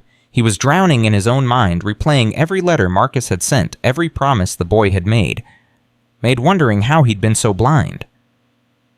Back in his cell, Samuel sat on his bunk and pulled out the photo he'd kept for 18 months. Marcus smiling, young, innocent, except he'd never been innocent, had he? Samuel had just wanted to believe it so badly that he'd created a fantasy in his own mind. Hey, Master, you okay? Dante asked from below. You look like you've seen a ghost. Samuel didn't answer, just stared at the photo until his vision blurred with tears. Word spread fast in prison. By evening, everyone knew. The Master's grandson had been arrested, was facing decades, had blamed Samuel for everything. The whispers followed Samuel everywhere, sympathetic and pitying and secretly satisfied, because the mighty had fallen and misery loved company. Tommy found Samuel in the yard during evening recreation, sitting alone in his corner, staring at nothing. Master, I heard what happened. I'm sorry. Samuel didn't look up. I gave him everything, 5 years of my life, and he threw it away like garbage. Kids make mistakes. Hell, I made plenty. This wasn't a mistake. This was a choice. He went back to the life I sacrificed everything to pull him out of, and then he blamed me for it. Samuel's voice was hollow. What was it all for, Tommy? What was the point? Tommy sat down heavily beside him. The point was, you tried. You stood up. You chose love over safety. That matters even if it didn't work out the way you hoped. Does it? Because from where I'm sitting, all I did was waste 2 years of my life for a boy who never wanted to change. Shipple. Samuel finally looked at Tommy and his eyes were dead. The same dead eyes Tommy used to have. Maybe you were right all along. Maybe violence is the only thing that matters in this world. Maybe peace and discipline and all these lessons I've been teaching are just fairy tales we tell ourselves to feel better about being locked in cages. Don't say that. You changed me. You changed this whole prison. Did I just teach you all to hide your violence better, to dress it up in meditation and breathing exercises while staying exactly the same underneath? Samuel stood up slowly. I'm done, Tommy. Done teaching. Done pretending any of this matters. You want to learn violence? Fine. I'll teach you real violence. The kind my master taught me before he started talking about peace and discipline. The kind that breaks bodies and destroys lives. Master, you're upset. You're not thinking clear. I'm thinking clearer than I have in years. My grandson betrayed me. My sacrifice meant nothing. So why should I keep pretending that peace is possible? Why should I keep being the good man when being good just gets you used and discarded? Samuel's voice rose. Tomorrow morning, no more training, no more lessons, no more trying to turn monsters into men, because it doesn't work. It never worked, and I was a fool to think otherwise. He walked away, leaving Tommy sitting alone in the yard, watching the man who'd saved him crumble under the weight of betrayal. That night, Samuel lay in his bunk and thought about his master's final lesson, the one about roots and bending and standing firm. Except his master had been wrong. Standing firm just got you broken. Protecting your roots just gave enemies something to target. Better to have no roots at all. Better to be like Tommy used to be, dead inside, caring about nothing and no one. You still awake, Dante whispered. Yeah? You meant what you said about quitting. Every word. But what about all of us? What about the guys who've been learning from you? What about the peace we built? Build your own peace. I'm done carrying everyone else's hope. Samuel's voice was bitter. I learned my lesson. Care about people and they destroy you. Better to just look out for yourself. Dante was quiet for a long time. Then he said something that made Samuel's chest tighten. My daughter visited last month. First time in 7 years. You know what she said? She said her teacher asked the class what they wanted to be when they grew up, and she said she wanted to be like her daddy. Not like who I was, but like who I'm becoming. Because I write her letters now about what I'm learning from you, about discipline and respect and choosing to be better. Dante's voice cracked. "If you quit, I quit. And if I quit, I go back to being the violent piece of garbage who ended up in here in the first place. Is that what you want?" Samuel didn't answer. "Your grandson made a choice, a bad one. That's on him. But the rest of us, we're making different choices because you showed us we could. Don't punish us for what he did." Samuel rolled over, facing the wall, saying nothing. But Dante's words echoed in his mind all night, battling with the rage and hurt and betrayal that wanted to consume him. The next morning, Samuel didn't go to the yard, stayed in his cell during recreation, ignoring the concerned voices asking if he was okay. Morrison stopped by during lunch. "You missed training this morning. 90 guys waiting in the yard wondering where their teacher went." "Tell them to find a new teacher." Morrison leaned against the cell bars. "You know what I told you after that first cafeteria fight, that you were either the toughest old man I'd ever met or the dumbest? I was wrong. You're the bravest. Because you chose to believe in something better even when everything around you screamed it was impossible. Look where that got me. It got 90 men showing up every morning to learn discipline instead of violence. It got Tommy Richardson meditating instead of murdering. It got this prison running with less bloodshed than it's seen in 20 years. Morrison's voice hardened. "Your grandson failed you. That's tragic. But you're about to fail everyone else if you quit now. Is that who you want to be, the man who gives up when things get hard?" "Things got hard the second I walked through those gates. This isn't hard. This is impossible." "Then do the impossible, like you've been doing for 2 years. Morrison pushed off from the bars. "Training's at the same time tomorrow. Be there or don't. But know that every man who shows up and finds an empty yard is going to assume that everything you taught them was a lie. That peace and discipline only matter when life is easy. That the master himself didn't believe his own lessons." He left, and Samuel sat alone with his thoughts, his anger, his pain. Part of him wanted to prove Morrison wrong, to show up tomorrow and teach like nothing happened. But a larger part, the part that was screaming in agony, wanted to watch everything burn, wanted to stop caring, wanted to become the dead-eyed monster Tommy used to be. That afternoon, Pike showed up at Samuel's cell.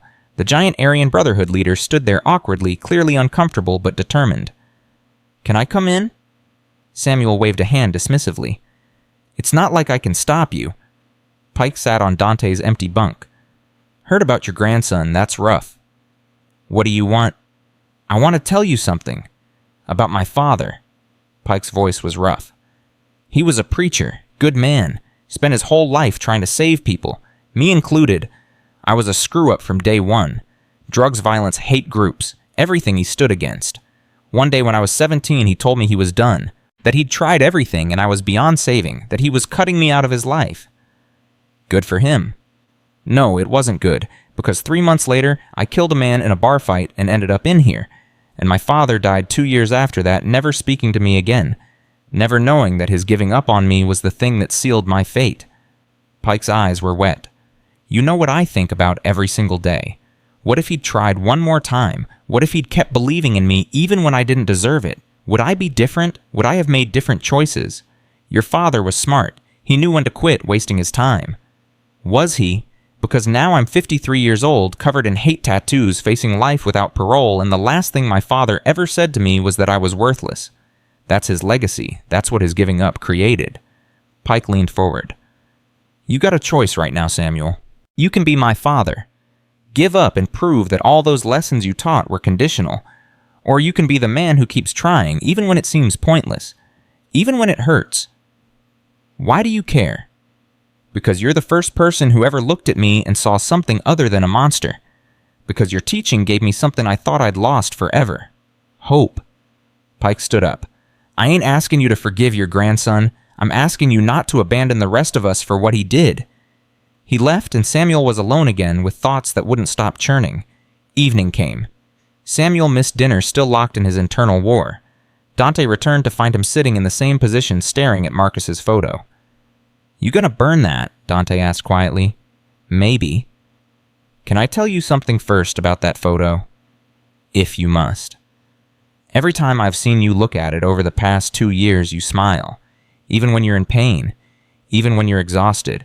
Even after you fought 30 guys and nearly died. That photo gives you strength. Reminds you why you're here. Why you endure." Dante climbed to his bunk. "Marcus betrayed that. Betrayed you. But burning the photo doesn't hurt him. It just takes away the thing that helped you survive." Samuel looked at the photo, at his grandson's smiling face. The boy he'd loved. The boy he'd sacrificed everything to protect. The boy who'd destroyed him. But Dante was right. This photo wasn't about Marcus anymore. It was about Samuel's choice to love even when it cost him everything. His choice to sacrifice even when it wasn't appreciated. His choice to be the kind of man who stood up for family no matter what. Burning it wouldn't change what Marcus did. It would only change who Samuel was. He put the photo away carefully like always. I'm still angry. Good. Be angry. Be hurt. Be betrayed. But don't let it change who you are. Don't let Marcus take that from you too. That night, Samuel dreamed of his master. They were back in the mountains of China, young Samuel training while the old man watched. Why do we train? The master asked. To become strong. No, we train to become ourselves, our truest selves. The version of us that exists when all the fear and anger and pain is stripped away. The master smiled. Samuel, one day, someone you love will betray you, will hurt you so badly you'll want to quit everything you've learned. Want to become hard and cold and dead inside. What do I do when that happens? You remember that their betrayal is their journey, not yours. Their choices belong to them, but your response belongs to you. And how you respond to betrayal defines you more than how you respond to love. Samuel woke up with tears on his face, his master's words echoing in his mind. He'd been so focused on Marcus's betrayal that he'd forgotten about his own journey. Forgotten that he'd come to Riverside to protect his grandson but had found something else here. Purpose. Meaning. A chance to turn violence into peace. Marcus had taken away Samuel's reason for being here, but he couldn't take away what Samuel had built. The 90 men waiting in the yard, Tommy's transformation, Pike's hope, Devon's courage, the peace that had replaced chaos. That belonged to Samuel, and no betrayal could take it away unless he let it. Morning came. Samuel stood at the crossroads of two paths. One led back to his cell, to bitterness, to giving up. The other led to the yard, to teaching, to continuing the work even though it hurt. He thought about his master, about Morrison, about Dante and Tommy and Pike, about all the broken men who'd chosen to become something better because he'd shown them it was possible, and he thought about Marcus making terrible choices that would haunt him for decades. His grandson was lost, but the others didn't have to be. Samuel walked to the yard. 90 men were waiting, sitting in meditation posture, eyes closed. When Samuel appeared, Tommy opened his eyes first, then Devon, then Pike. One by one, they all looked up at their teacher, and the relief on their faces was palpable. Master, Tommy said, standing, we weren't sure you'd come. I wasn't sure either. Samuel admitted, his voice rough. I wanted to quit. Wanted to let you all go back to your old ways because my personal pain felt more important than your collective growth. You don't have to teach today, Devon said. We understand. No, you don't, and that's okay. Samuel walked to the center of the group, his movement slow but purposeful. I need to teach today. Not for you, for me. Because I just learned a lesson I need to process, and teaching is how I make sense of the world. He sat down, and the 90 men formed a circle around him. My grandson betrayed me, Samuel said simply. I gave him everything and he threw it away. Part of me wants to hate him, wants to become hard and bitter, wants to prove that my old master was wrong about peace and discipline and the power of choosing better. The men listened in silence. But I realized something last night. Marcus's choices are his. My choices are mine. He can become a criminal, a liar, someone who destroys himself and everyone around him. That's his path. But my path is standing here with you, teaching what I know to be true even when life suggests otherwise, being the man I choose to be regardless of how others treat me. That takes incredible strength, Pike said quietly. No, it takes stubbornness. Strength is easy. Strength is hitting back when someone hits you. Stubbornness is staying true to yourself even when every instinct screams to change. That's what I'm asking from all of you, not to be strong, to be stubborn about becoming better. Tommy spoke up. Master, can I say something? Samuel nodded. 3 years ago, if someone had betrayed me like your grandson did, I would have had them killed. No hesitation, no second thoughts, just pure revenge. But watching you right now choosing to teach instead of destroying, choosing growth instead of rage, that's showing me something I never learned on the streets. Tommy's voice was thick with emotion. That real power isn't about what you can destroy. It's about what you can build even after someone tries to destroy you. The men murmured agreement. So what do we do? Devon asked. How do we keep going when the people we love let us down? Samuel thought about it. We accept that love is a risk, that opening your heart means someone can hurt you, but we do it anyway because the alternative is becoming closed off dead inside, incapable of connection. We love knowing we might get betrayed. We help knowing we might get used. We teach knowing our students might fail. And we do it all anyway because that's what it means to be fully human. He stood up slowly, his old body aching. Now let's train, because motion is meditation and I need to move or I'll fall apart. They trained for 2 hours harder than ever before. Samuel pushed them, and they pushed back, and in the movement was healing. In the discipline was purpose. In the shared suffering was community. When it ended, Samuel was exhausted, but felt more centered than he had in days. The pain was still there, the betrayal still burned, but it no longer controlled him. Morrison approached as the men dispersed. "Proud of you, Washington. That couldn't have been easy." "It wasn't, still isn't, but I realized something.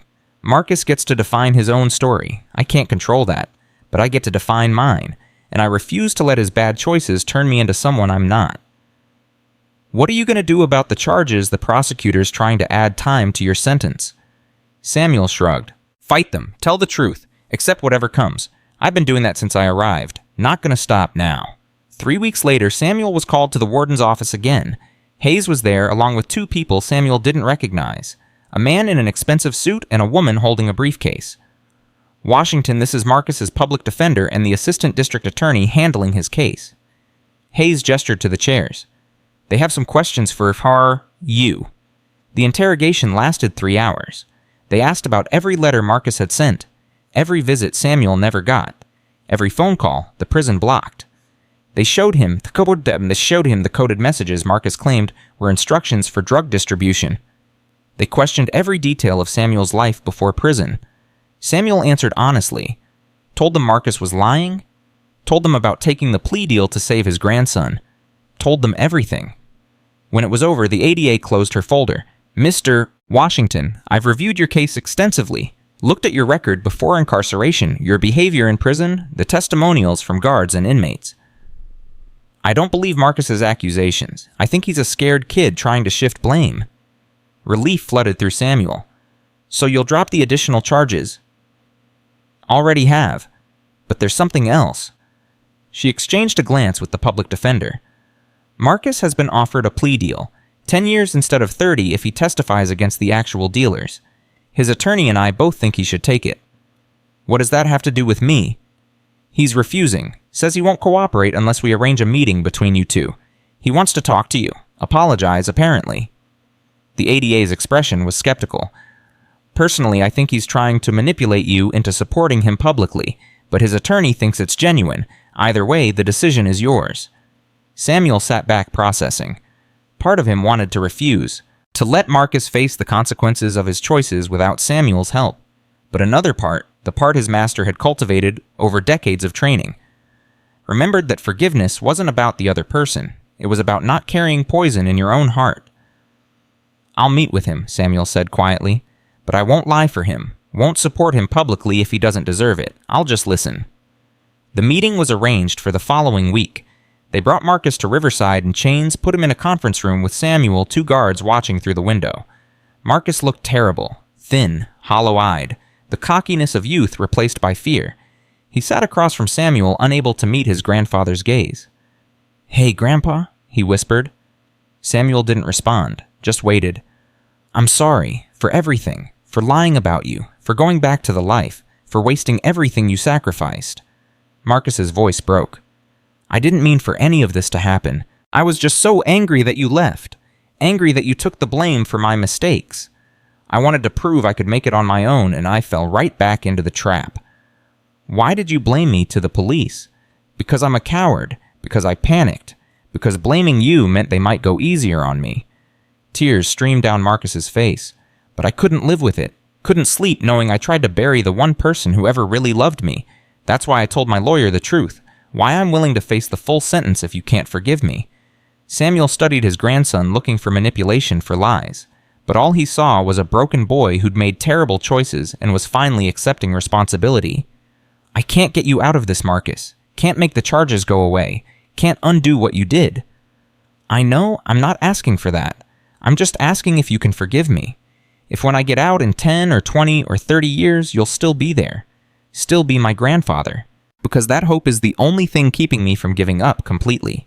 Samuel was quiet for a long time, decades of wisdom and pain and experience wrestling with each other. Finally he spoke. "I forgive you, not because you deserve it, because I refuse to carry hatred in my heart for the next 3 years. But forgiveness doesn't mean trust that you have to earn back, and it's going to take a long time." Marcus nodded, relief and grief warring on his face. "I'll do the time. Take the plea, and when I get out, I'll be the man you tried to teach me to be. I swear it. Don't swear it to me. Swear it to yourself, because I won't be around forever. You need to become better for you, not for me." They talked for another hour, Samuel offering advice about surviving prison, about using the time for growth instead of destruction. When the guards finally said time was up, Marcus stood and did something he hadn't done since he was a child. He hugged his grandfather. "I love you," Marcus whispered, "and I'm sorry it took me destroying everything to figure out what that means." Samuel hugged him back, feeling the boy's ribs through his prison jumpsuit, feeling how much Marcus had suffered. "I love you too. Now go make better choices." Back in his cell that night, Samuel felt lighter. The betrayal still hurt, but the poison was draining out. Marcus wasn't fixed, wasn't healed. But he was choosing accountability, and that was a start. Dante noticed the change immediately. "You okay?" "Getting there. Saw Marcus today." "How'd that go?" "Better than expected. He apologized." "Meant it, I think. Still has decades of consequences ahead, but at least he's facing them honestly now." Samuel lay back on his bunk. "I realized something today. My job wasn't to save Marcus. It was to show him what was possible, to model discipline and sacrifice and love even when it wasn't returned. Whether he follows that model is his choice." "Sounds like you're making peace with it." "Trying to. Master once told me that pain is inevitable, but suffering is optional. Pain is what life does to you. Suffering is what you do to yourself by refusing to accept the pain and move forward." Samuel smiled in the darkness. "I'm done suffering. Time to just feel the pain and keep moving." In the yard the next morning, Samuel taught with renewed purpose. The men sensed the shift, pushing harder, reaching deeper. And when Tommy asked what had changed, Samuel told them about Marcus, about forgiveness, about choosing to move forward despite betrayal. "That's the final lesson my master wanted me to learn," Samuel said. "That true mastery isn't defeating enemies, it's transforming them. And when you can't transform them, it's refusing to let them transform you. Marcus chose his path, but I still get to choose mine. And I choose this, teaching you, building something better, being stubborn about hope even when hope seems foolish." The men stood and bowed deeply, honoring their teacher. And Samuel bowed back, honoring the choice they'd all made to become something better than what the world expected. He had 3 years left in Riverside. 3 years to solidify the peace they'd built. 3 years to turn broken men into disciplined ones. It wouldn't be easy. There would be setbacks, failures, moments of doubt. But Samuel Washington had learned something in his 74 years. That the greatest strength wasn't never falling down. It was getting back up every single time life knocked you down. And he wasn't done getting up yet. The final 3 years at Riverside passed in ways Samuel never expected. The peace they'd built didn't just hold its spread. Guards from other facilities came to observe the morning training sessions, taking notes, asking questions about how one old man had transformed the most violent prison in the state into something resembling a community. News crews requested interviews, which the warden denied, but word still leaked out.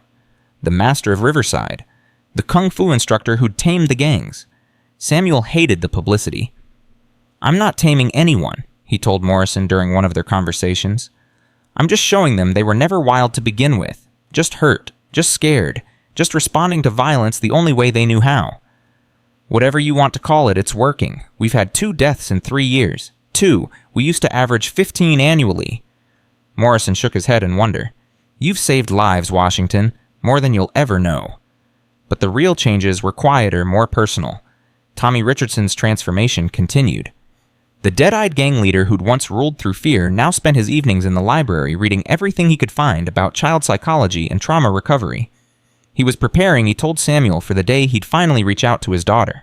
"What if she doesn't want to hear from me?" Tommy asked one night, his voice vulnerable in a way that would have been unthinkable 3 years ago.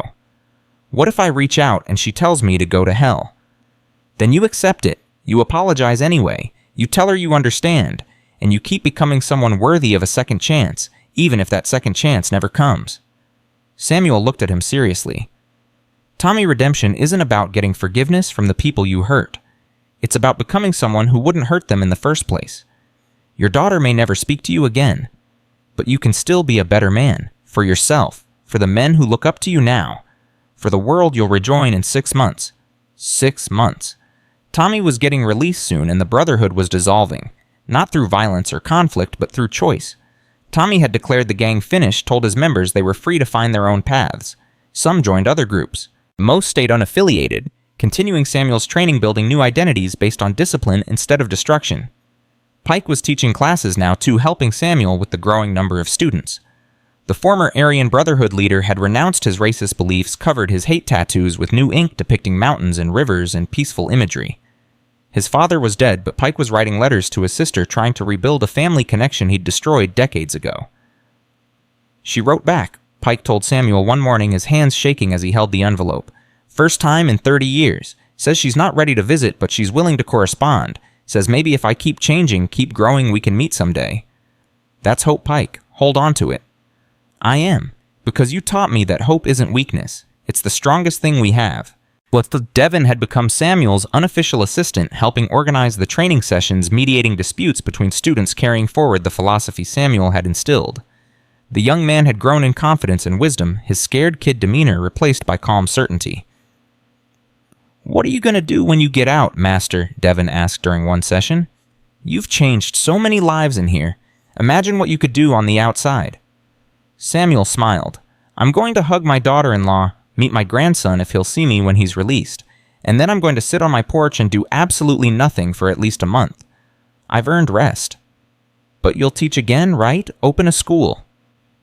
Maybe. We'll see. Right now I'm just focused on finishing strong. But finishing strong became complicated when Marcus wrote again. His grandson had served 2 years of his 10-year sentence and was up for parole due to good behavior and cooperation with prosecutors.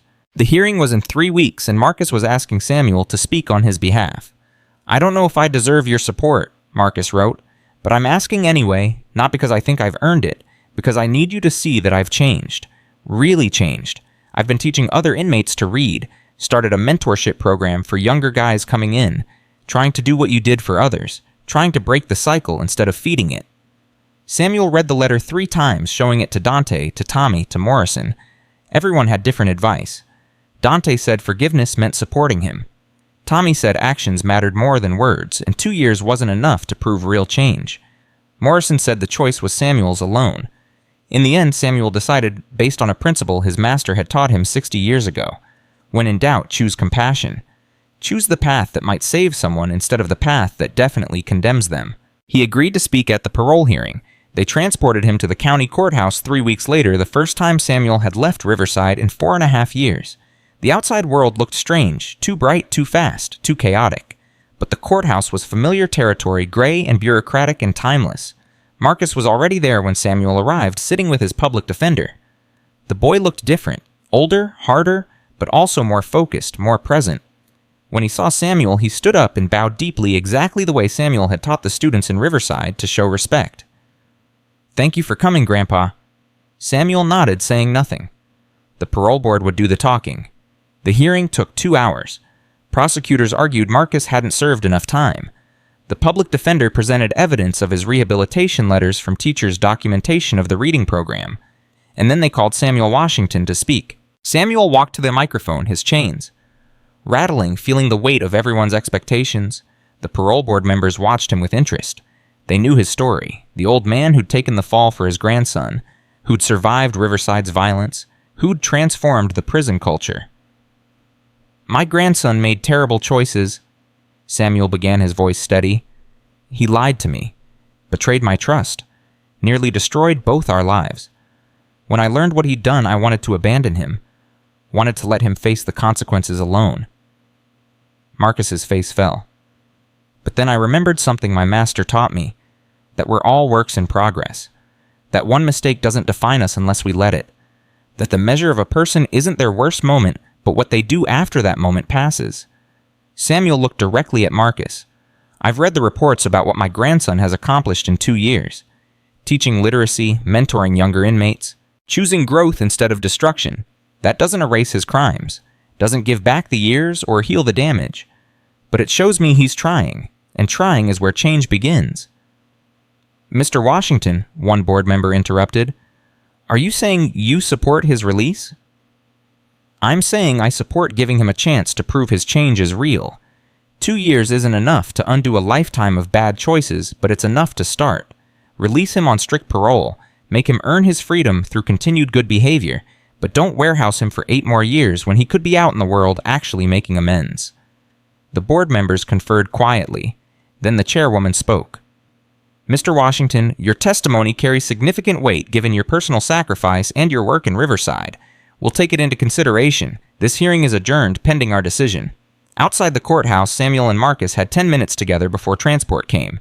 They sat on a bench in the waiting area, 2 inmates in orange jumpsuits, grandfather and grandson, both scarred by their choices. "I don't know if they'll let me out," Marcus said quietly, "but thank you for trying, for not giving up on me even after I gave up on myself. I almost did give up, came very close. What stopped me was realizing that giving up on you meant giving up on everyone, and I wasn't ready to become that person." Samuel's voice softened. "Marcus, if they release you, you have to understand something. This is your last chance. Not with me, with yourself. You go back to that life and you'll die there, either in prison or on the streets. Is that what you want?" "No, I want what you have. That peace, that purpose, that ability to stand in the middle of chaos and be calm." Marcus's eyes filled with tears. "I spent 2 years watching what you built in Riverside through letters and stories from guys transferring in. You're a legend, and I'm so ashamed that I'm the reason you're there. I'm there because I chose to be, to protect you, yes, but also because I needed to learn something, needed to test whether everything my master taught me was true or just philosophy.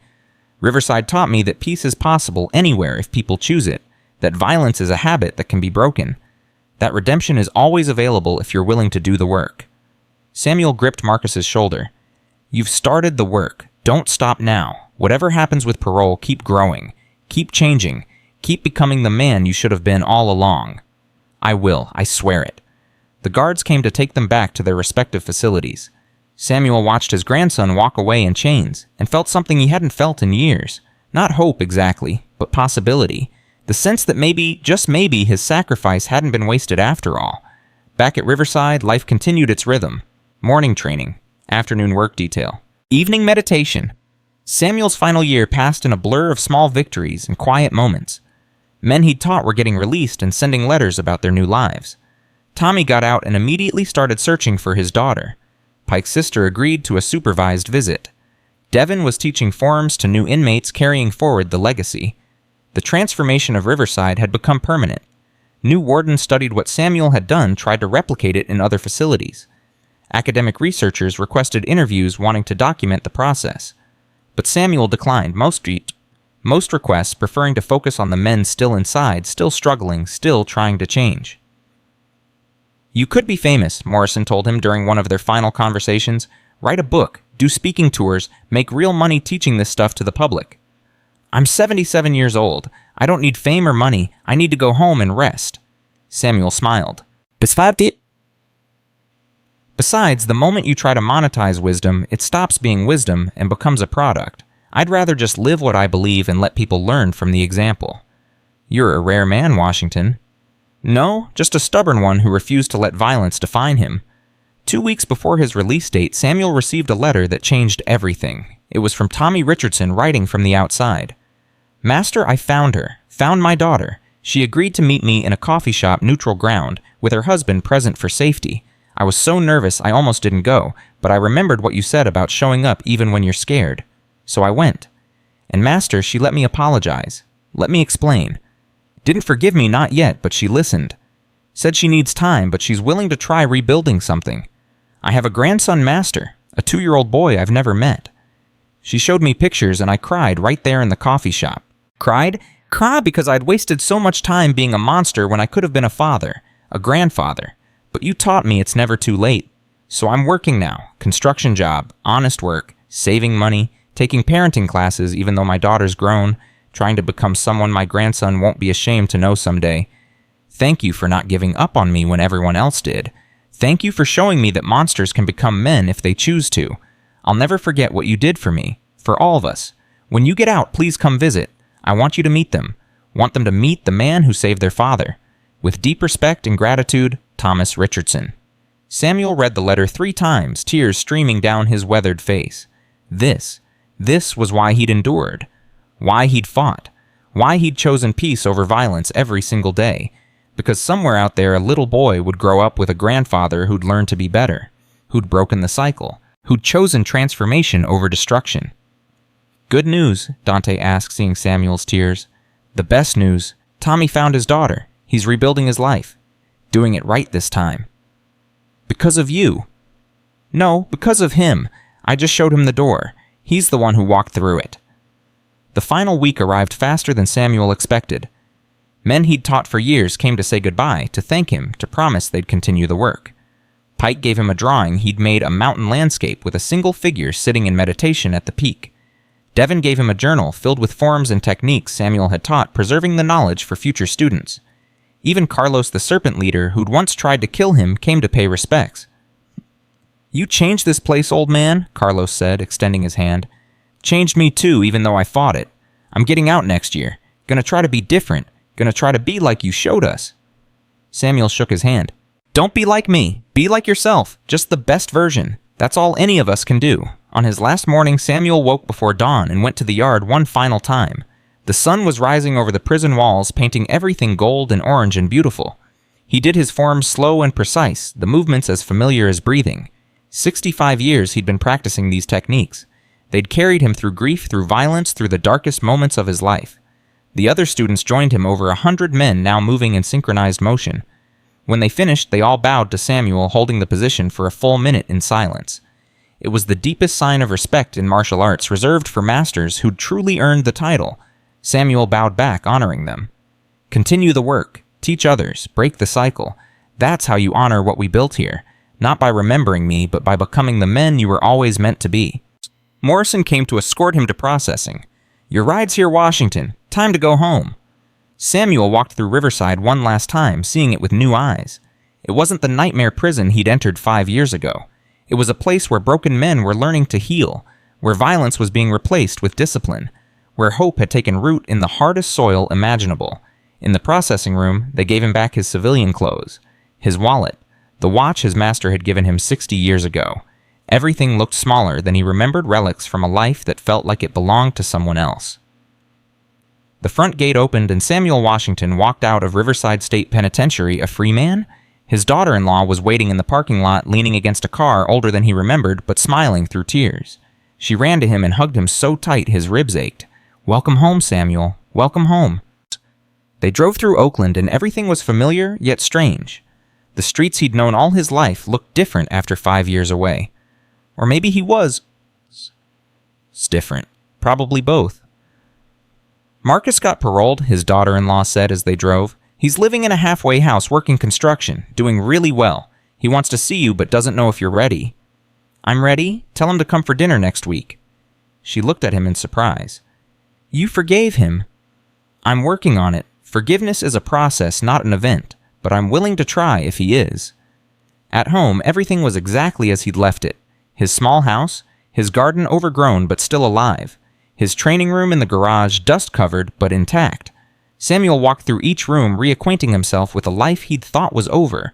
Then he went to the garage, swept the dust away, and hung his master's portrait back on the wall where it belonged. I did it, Samuel said to the portrait. I survived. I grew. I learned the final lessons. I passed them forward. I became the man you trained me to be. The old master in the portrait smiled. Captured forever in ink and paper, the wisdom of ages in his eyes. That night, Samuel sat on his porch and watched the sunset. Neighbors came by to welcome him home, to ask about prison, to tell him he was a hero for taking the fall for Marcus. He deflected the praise, insisting he'd just done what any grandfather would do. But alone in the darkness, Samuel thought about what he'd really accomplished. He'd gone to prison to save one boy and ended up changing hundreds of men. Had entered a place of violence and created peace. Had been broken and rebuilt himself stronger. Had learned that his master's teachings weren't just philosophy, but practical truth that could transform even the darkest places. Marcus came for dinner the following week, nervous and apologetic and genuine. They ate in awkward silence at first, neither knowing what to say. Then Samuel asked Marcus to tell him about the reading program he'd started in prison. Marcus's face lit up. It started with this kid who couldn't read. He was 19, functionally illiterate, and everyone was making fun of him. I remembered how you used to say that teaching is the highest form of learning, so I offered to help him. Then other guys asked. Now there's a whole program. We're teaching 20 guys how to read. You're breaking the cycle, Samuel said quietly. Giving them tools they need to build different lives. That's good work, Marcus. Important work. I learned it from watching you. From the letters you sent describing what you were doing in Riverside, you showed me that one person can make a difference if they choose to try. They talked for hours, rebuilding something that had been shattered. It wasn't perfect. The trust was still broken. But they were trying, and trying was enough. Over the next few months, Samuel settled into his new life. Or rather, his old life resumed. He started teaching classes in his garage, just a few students at first. Word spread that the master of Riverside was teaching again, and soon he had 20 students, then 30. He taught them what he'd taught the men inside. Discipline over violence. Peace over chaos. The understanding that true strength came from controlling yourself, not dominating others. Tommy came to visit with his daughter and grandson. Samuel met the little boy who would grow up with a grandfather who'd changed, who'd chosen better, who'd broken the cycle of violence that could have destroyed their family. They spent the afternoon together, and Samuel saw in Tommy's eyes something he never thought he'd see. Peace. Actual peace. Pike wrote regularly, sending updates about his relationship with his sister. They'd met several times now, were slowly rebuilding what had been destroyed. He'd removed most of his hate tattoos, was working in a landscaping business, was becoming someone new. Devin got released and immediately came to train with Samuel. I want to open a school someday, Devin said. Want to teach what you taught me. Want to give other kids what you gave us. Then do it. But remember, you're not teaching fighting. You're teaching life. The martial arts are just the vehicle. Letters arrived daily from men still inside Riverside. They wrote about their progress, their struggles, their hope. They wrote about the peace holding about new inmates joining the training, about guards and wardens from other facilities coming to learn the system. Samuel's 5 years inside had created a ripple that was spreading across the entire prison system. Academic researchers finally convinced Samuel to give an interview documenting his methodology. He explained about his master's teachings, about choosing discipline over violence, about the stubborn refusal to let darkness win. The interview became a documentary, which became a book written by someone else, which became a movement. Prison reform advocates used Samuel's story to push for rehabilitation programs. Martial arts schools started offering free classes to at-risk youth, teaching discipline as violence prevention. The philosophy Samuel had learned in the mountains of China 60 years ago was spreading across America, transforming lives, breaking cycles, creating peace where peace shouldn't be possible. But Samuel didn't care about the fame or the movement. He cared about the individual letters. The man who wrote saying he'd reconciled with his daughter. The kid who wrote saying he'd stayed out of gangs because he remembered Samuel's lessons. The guard who wrote saying he'd stopped seeing inmates as animals and started seeing them as human beings who'd made mistakes. One letter in particular meant everything. It came from Marcus 2 years after Samuel's release. Grandpa, I'm getting married. She's a teacher I met through the literacy program. She knows everything about my past and loves me anyway. I want you to walk me down the aisle. Want you there when I start the family I should have had if I hadn't been so stupid. But more than that, I want to thank you for not giving up on me, for showing me that mistakes don't define us, but our response to them does. You saved my life twice. Once when you took that plea deal. Again, when you taught me that redemption is possible if you're willing to work for it. I'll spend the rest of my life trying to be worthy of your sacrifice. With all my love, Marcus. Samuel cried, reading it, tears of joy and relief and gratitude. His sacrifice hadn't been wasted. His pain had produced something beautiful. His 5 years in hell had created heaven for the people he loved. The wedding was small, intimate, perfect. Samuel walked Marcus down the aisle, and when the officiant asked who gave this man to be married, Samuel said clearly, "He gives himself, but I support his choice." Everyone laughed, but there was wisdom in it. Marcus was taking responsibility for his own life. Samuel had just shown him how. At the reception, Tommy was there with his family. Pike came with his sister. Devin brought his daughter. Morrison showed up in civilian clothes. Even Carlos made an appearance sober and employed and trying. They were all there, all the lives Samuel had touched, all the men who'd chosen to become something better. "You did this," Morrison said, gesturing at the gathering. "You changed all of us." "No," Samuel corrected gently. "You all changed yourselves. I just showed you it was possible." At 79 years old, Samuel Washington stood in the middle of Marcus's wedding reception and felt something he'd been chasing his entire life. Not peace, because peace was a practice, not a destination. Not pride because pride was about ego. What he felt was simpler and more profound. He felt complete. His master's portrait hung in his home. His students carried forward the teachings. The men from Riverside were building new lives. Marcus was starting a family. The cycle was broken. The work was done. Not finished, never finished, because the work of creating peace and breaking cycles never really ends. But done enough, complete enough, good enough. Samuel raised his glass when they called for toasts. To my grandson Marcus, to second chances, to the understanding that we're all works in progress, to the courage to change even when change is hard, to everyone here who chose to become better instead of bitter, and to the people who aren't here, the ones still inside those walls, still struggling, still trying. May they find the strength to keep going. May they find teachers who believe in them. May they find the peace that comes from choosing discipline over chaos, love over hate, growth over stagnation. Everyone drank and the party continued, and Samuel sat down feeling tired but satisfied. Dante, who'd been released 6 months ago, sat beside him. You think it'll last. The peace in Riverside. Some of it will, some won't. People will come and go. Guards will transfer. Inmates will be released or arrive. The specifics will change, but the idea will remain. The understanding that peace is possible if you work for it. That violence is a choice, not an inevitability. That redemption is always available. Samuel smiled. Seeds, Dante.